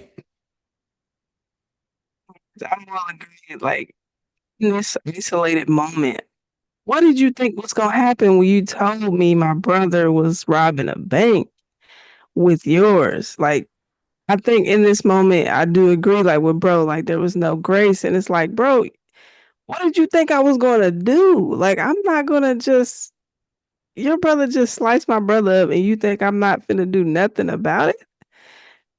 Like, there's no way. It's That's the not part gonna I got happen. right. They're slicing them up And like that's cool. Thanksgiving ham. That's what I'm saying. Either if you couldn't stop your brother from doing what he did, just like I couldn't stop my brother, now your brother has suffered the consequences of his actions. And if you feel like you need to go and defend your grown ass brother's honor, that's cool.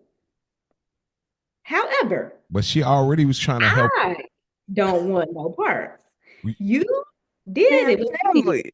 and that's Well, Honestly. you're right as and far as breaking a we promise, but can't be you say together. if you want to defend your brother, that's on you. But you told me that he was going to rob something with him. So what do you? What were you? Yeah, so You you want me didn't to? stop him though, But he thought he did though. but he did. Yeah, but she told him, and he didn't do it in the ghetto shit way. And it was over with. He had his gun, and he's like, "Okay, I talked him out of it. I'm pushing the weight on him, like, yo, chill out. You ain't doing So this because she it's told me not that." on there because even if she wouldn't have told him, your brother still would have been robbing the bank. And there is a high probability that he still would have showed up drunk. My brother still would have did what he did. It still would have turned out the You're same way. you're absolutely right. But what I'm And saying so is, if the only her reason I point, told you is because as your woman, me having this information about your brother, I feel obligated to tell you. But that doesn't mean now I'm responsible for your actions and what you do with the information. That's on you. And yeah, you feel like you need to defend your brother. Had it a bit, listen, me knowing my brother, if you wasn't gonna kill him, then you should have never went there and put your hands on him in the first place because now everybody's in danger. And now you beefing with my brother. I live with my brother. What are we doing? If you're not taking me up out of Well, here on that bus today, we don't really have anything else to talk about. I think you have great points, both of you. And I agree with both of you. I just, again, she was acting holier than thou, man. Gotta keep it a buck. Like, at some point, it's like, okay, we're all in the ghetto, right? We're all here. We all don't want to, other than, I was gonna say Tretch, but like Lonzo and Josh, they want to stay in there. they But were staying there. Yeah. other than that, it's like we all live out here, shit's gonna happen. That's all I'm saying. And but like you said, that's her right. If she's not with that and you don't want to be with him anymore, then that's fine. But for you to think that you could tell me that, and then I find out my brother got sliced and not do anything. It's just not realistic. I'm sorry. That's the only thing I'm saying. Like It's her just not. prerogative to break up is by any means. It's like now I think her point is stronger if she doesn't say anything. All of the same things happen, and then she comes back just like they said. See, this is why I didn't want to be involved with that ghetto shit. That would have been like, to me, drove it more. Like I'm like, okay, she didn't say nothing about the robbery because I don't want nothing to do with this ghetto. This is why I fantasize, because I don't want nothing to do with it. I knew what was going on. I didn't say nothing. You still went out and try to protect your brother, fighting my brother, and this is exactly why I didn't say nothing. This is why I don't want that ghetto shit we done. But I think it just throws me more. I just don't know where. Because it's like you said, Mia, if she say, oh, wait, I felt obligated. Okay, that's your obligation. If I feel obligated to defend him now because he's been sliced up, then it's like, you know what I mean? It's like, I And just, again, yes, if you feel obligated to do what you did after the fact, that is fine for you. But I don't have to be okay with it for me. That is a boundary. And that's cool. And I think also her knowing his brother, knowing what, he shouldn't have what her promised. brother's like. The thing is, your brother is a habitual line stepper. Mm-hmm. If you don't go to bat for your brother every time he fuck up, then we just ain't gonna, I can't do it because it's gonna be for the rest of forever. You're never gonna get out of here. Mm-hmm. And it's always gonna be my brother, my brother. I gotta, no, you go, yeah, you go do that. Mm. Shout out to Babyface. Go do that. Go do that. Because he knew he couldn't do that. But I mean, like you said, it was going to be a never-ending cycle. Yeah. So he had to make. That's when he had to step up and just say what it is. But yeah. Yeah. Well, I'll just tie the few scenes together, and then we can just kind of react as we move forward. So pretty much after that, they go on their thing, and Lyric's friend pretty much tells her like, "Hey, girl, like it's not. I'm okay with Lonzo. That's the best it's gonna be for me, unfortunately, but that's how she felt. That's the best it's gonna be for me. But there's not many Jasons and stuff like basically go back get your man, whatever. We see that." Jason is having a conversation with his mom, and he's really talking about hitting that bus, and they're having, well, actually not that, but after the reveal that he's kind of in tears about, Mad Dog and everything, and she pretty much has to encourage him, and Josh hears it. Josh pretty much starts to build up a plan. He pulls up to Alonzo and Lyric's house, got the double guns out, James Bond style, and starts shooting up everybody there. But Lonzo's not there because him and what's her name? Marty. Marty. Lonzo and Marty, they pretty much doing the do, and he comes in shooting up everybody. Then the information gets back to Jason. Jason, comes through like he always does as a hero, and he, pretty much it's a face off between Jason and Joshua, and he's got his gun, he's prepared to do what he got to do, and Joshua, I don't know, purposely or accidentally, this is an interesting thing, he ends up shooting Lyric, and from that point, Jason grabs Lyric, walks out the house, and Joshua is so sorry about it, so sorry over his life, he ends up taking his life. And then Lonzo makes it back and trying to figure out everything, but of course, Eddie Griffin pretty much explains that it was all on Joshua to clear, Jason's name. We end up seeing him at the end on the bus as they finally head out of Galveston, Texas. What are some things y'all want to add to those last few scenes? For me, it's kind of where Josh went back from the payback, shot up the friends, shot my tape brother in the butt, got him up out of there. And yeah, so when he shot Lyric, when I first saw this way back in the day, I thought she died. Like bro said, like I Mandela thought she effect. didn't. Yeah, I thought she didn't make it. And then I always forget that bus scene at the end, but I don't think he meant to shoot her. I mean, but you did cock it back and everything. It's like you should never do that unless you're ready to pull the trigger anyway. So Mhm. like at that point anything can happen. Um but yeah, I mean, I didn't really have too much on these end parts other than how slow Jason was walking Lyric out. You bleeding out at this point. They got the slow motion walk and Mhm. even I mean that's probably in the other section, but like with the cops, it's just a lot of moving, but nothing's happening, Mhm. you know. So yeah, I mean that's pretty much all I got. Okay.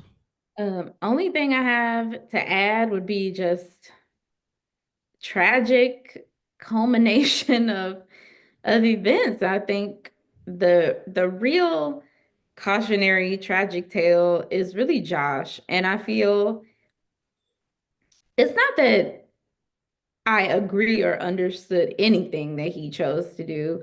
I think I had a certain sadness for him because he really did feel like Jason was all he had, and he knew he had screwed his life up so much that there was really no going back from that. I just wish that he hadn't tried to hold so hard on to Jason that it was pretty much ruining Jason's life by, this almost like, what's the word I'm looking for? This What's the leech or you talking about, like dependent or um what's the word for it? The parasitic, enabler. Oh, okay. like this parasitic attachment he had. He just took and took and took, and he needed Jason because it was like his lifeline, and he had this possessive, you're mine, she's Mm-hmm. trying to take you from me. And his mom wasn't really messing with him because Yeah. he broke her heart one too many times. And it was just, he felt like he had nothing else. And I think Jason had fallen so hard for Lyric at that point. It was kind of like he had officially finally given Josh up. Yeah. And Josh felt that, and that's why he felt like he didn't have anything else to live for. Mm-hmm. For me, I did like I said, Marty just telling Lyric what it was. It's like, yo, there's not that many Jasons. Just he's flawed. You may not have liked this or that or whatever it is about him, but he is different, and it's something to reconsider and revisit and work through. I did like that. It's a good friend sometimes comes through at the right time to help you when you have some extra questions about who you're dealing with. A good friend, men, women, it's always necessary. So that part, everything y'all said, you know, um, very sad ending. Same thing with Jason for me. I mean, or Joshua.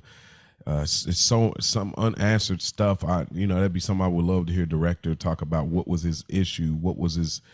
It's something mentally that wasn't quite there, and I would love to know what it was. You know what I mean? But yeah, it was something sad. It's just like, man, she take you away from me, man.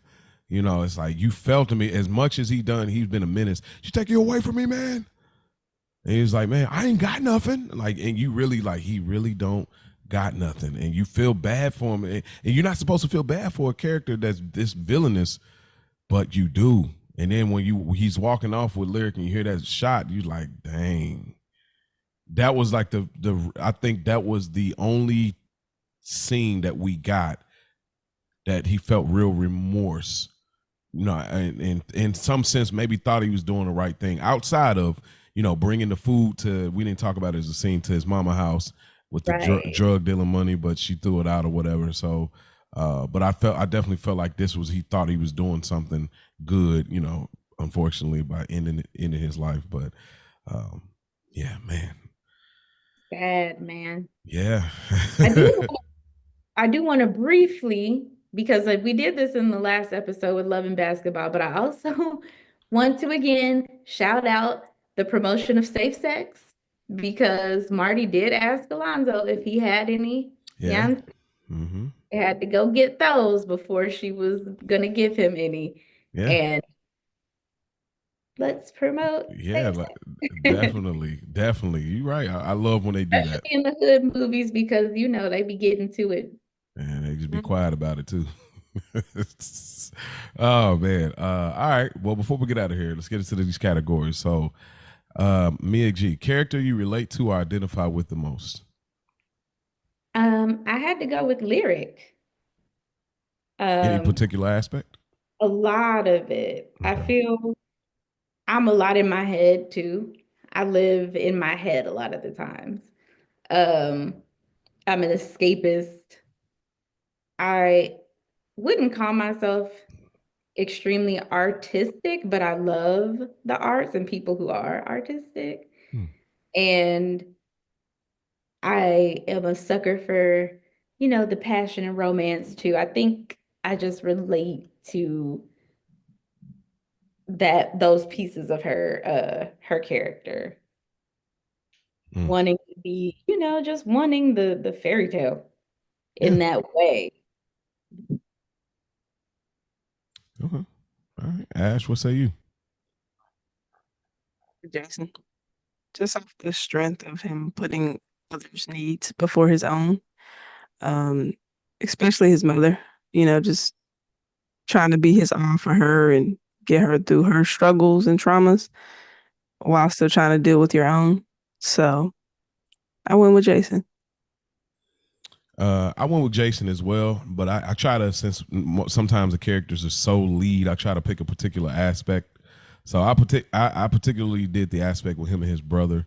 Me and my brother, our brother rather, have had challenges over the years, um, like some similarities to this, ironically enough. And I know some of those feelings that Jason had for his brother, where it's like, she taking you away from me, man. Like, it's just like life is taking you away from school's taking you away from me, man. Like, it's not taking me away, but bro, I gotta go.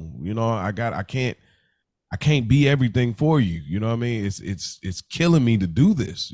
So it's just a lot of connective tissue for me with me and my brother, how tight we were, and some of the challenges we've had over the years, but the love being there.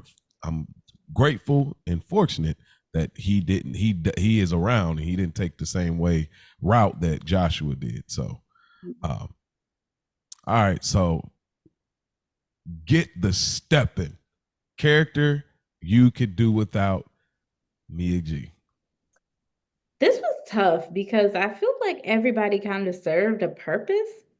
Um, there wasn't one that I felt like we could do without.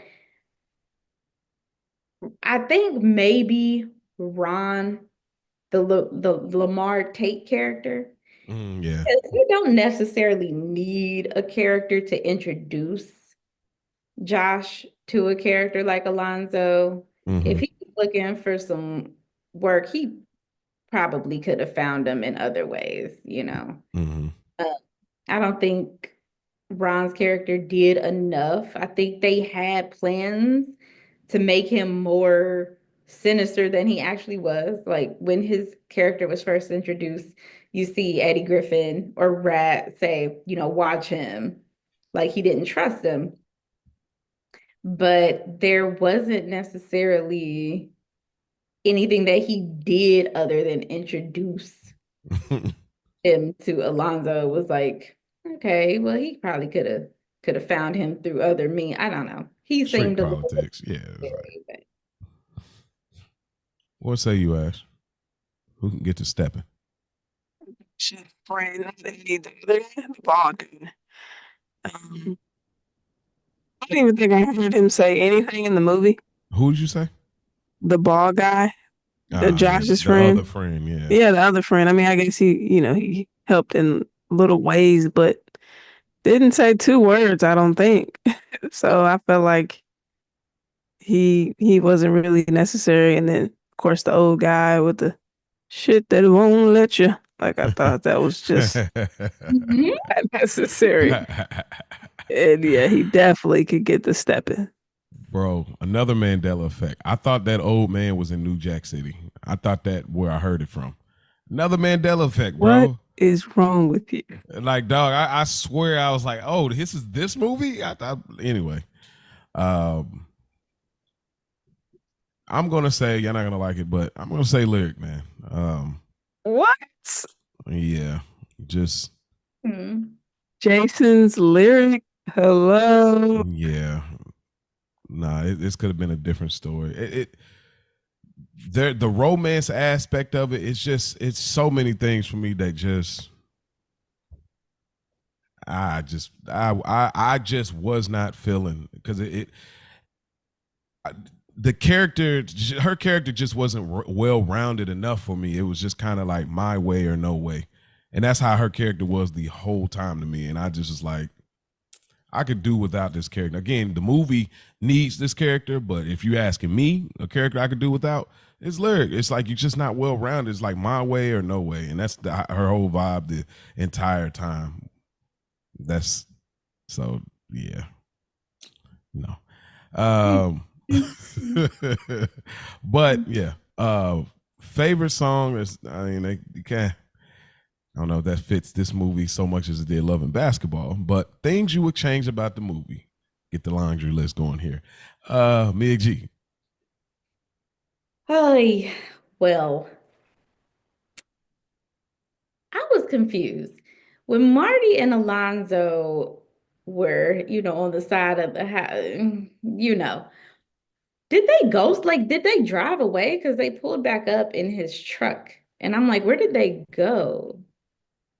Because a part of me was, when everything was going on, I was like, so Marty and Alonzo can't hear all this shooting, but then it seems like they were gone. And I guess maybe it didn't click to me where they went. I feel like they're, again, with the continuity error, where I feel like Lyric and Jason were in close proximity and maybe would have met already Mm-hmm. in some, or at least crossed paths in some way or another. It seems like. Then, of course, the elephant in the room, the colorism piece. I think I wish that both of the brothers could have been a similar skin tone.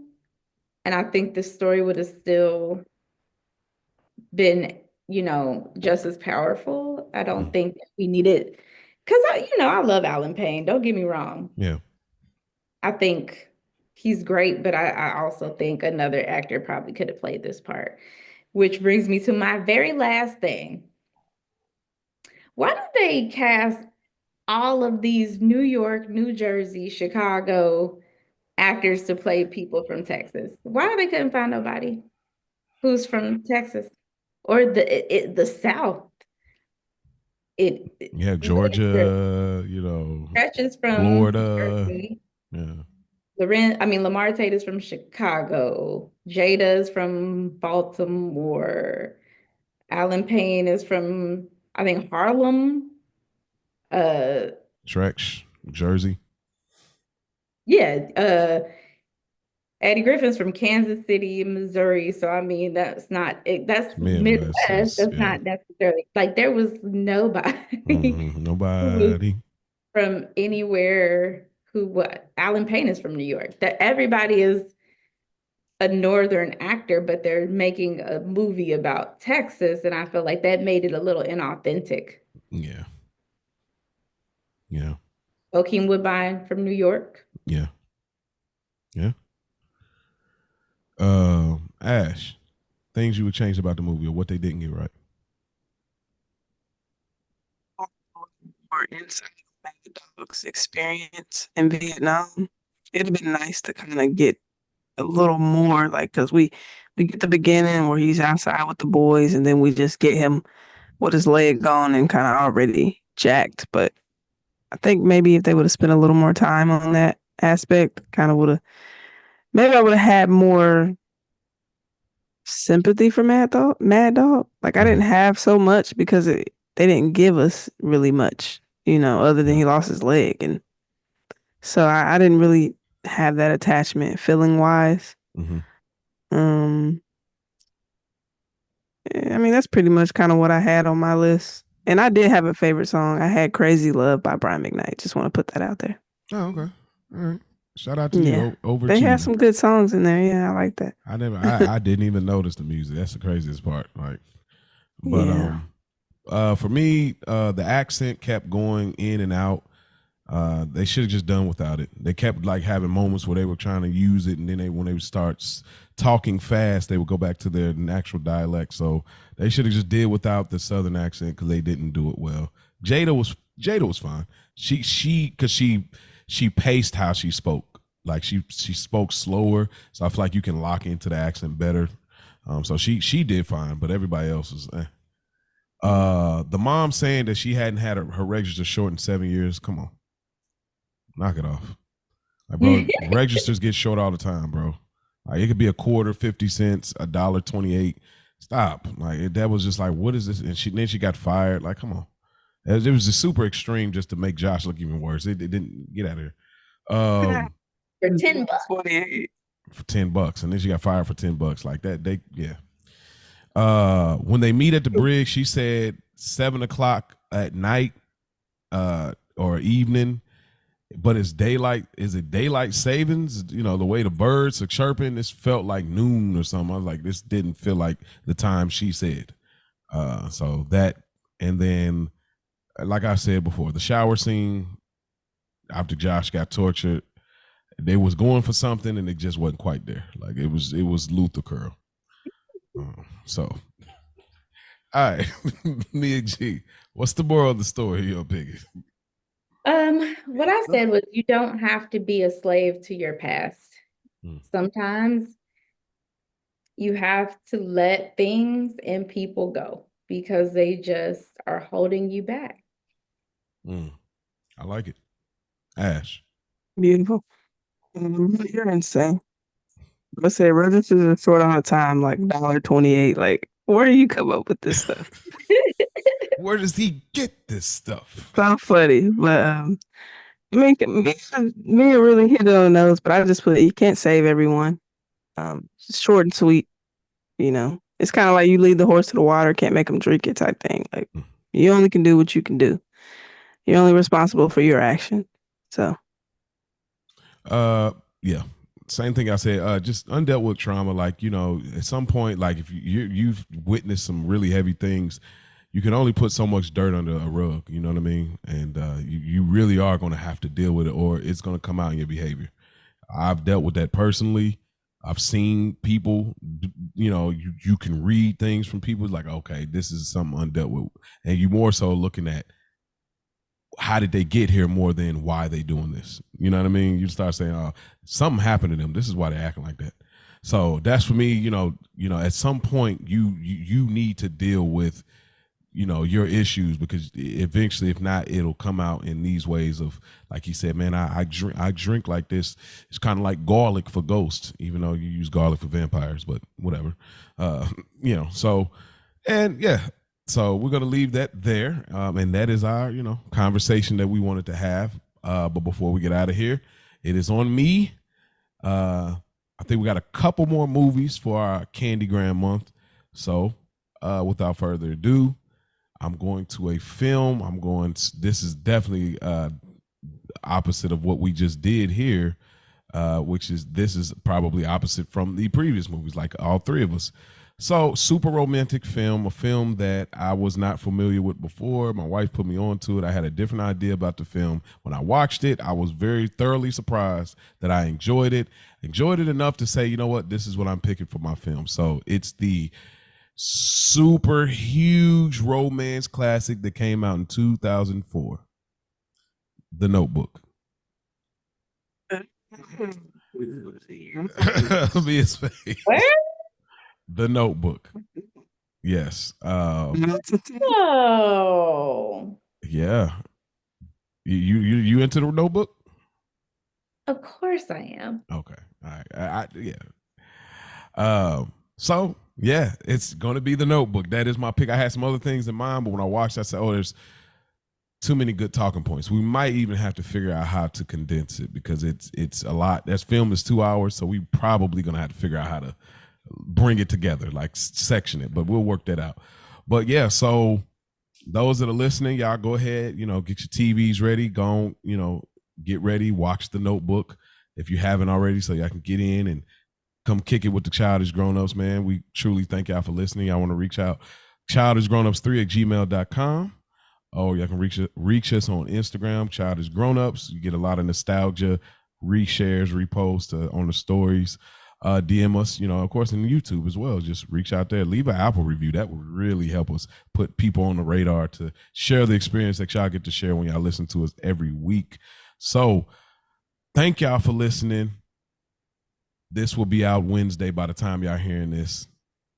Peace out.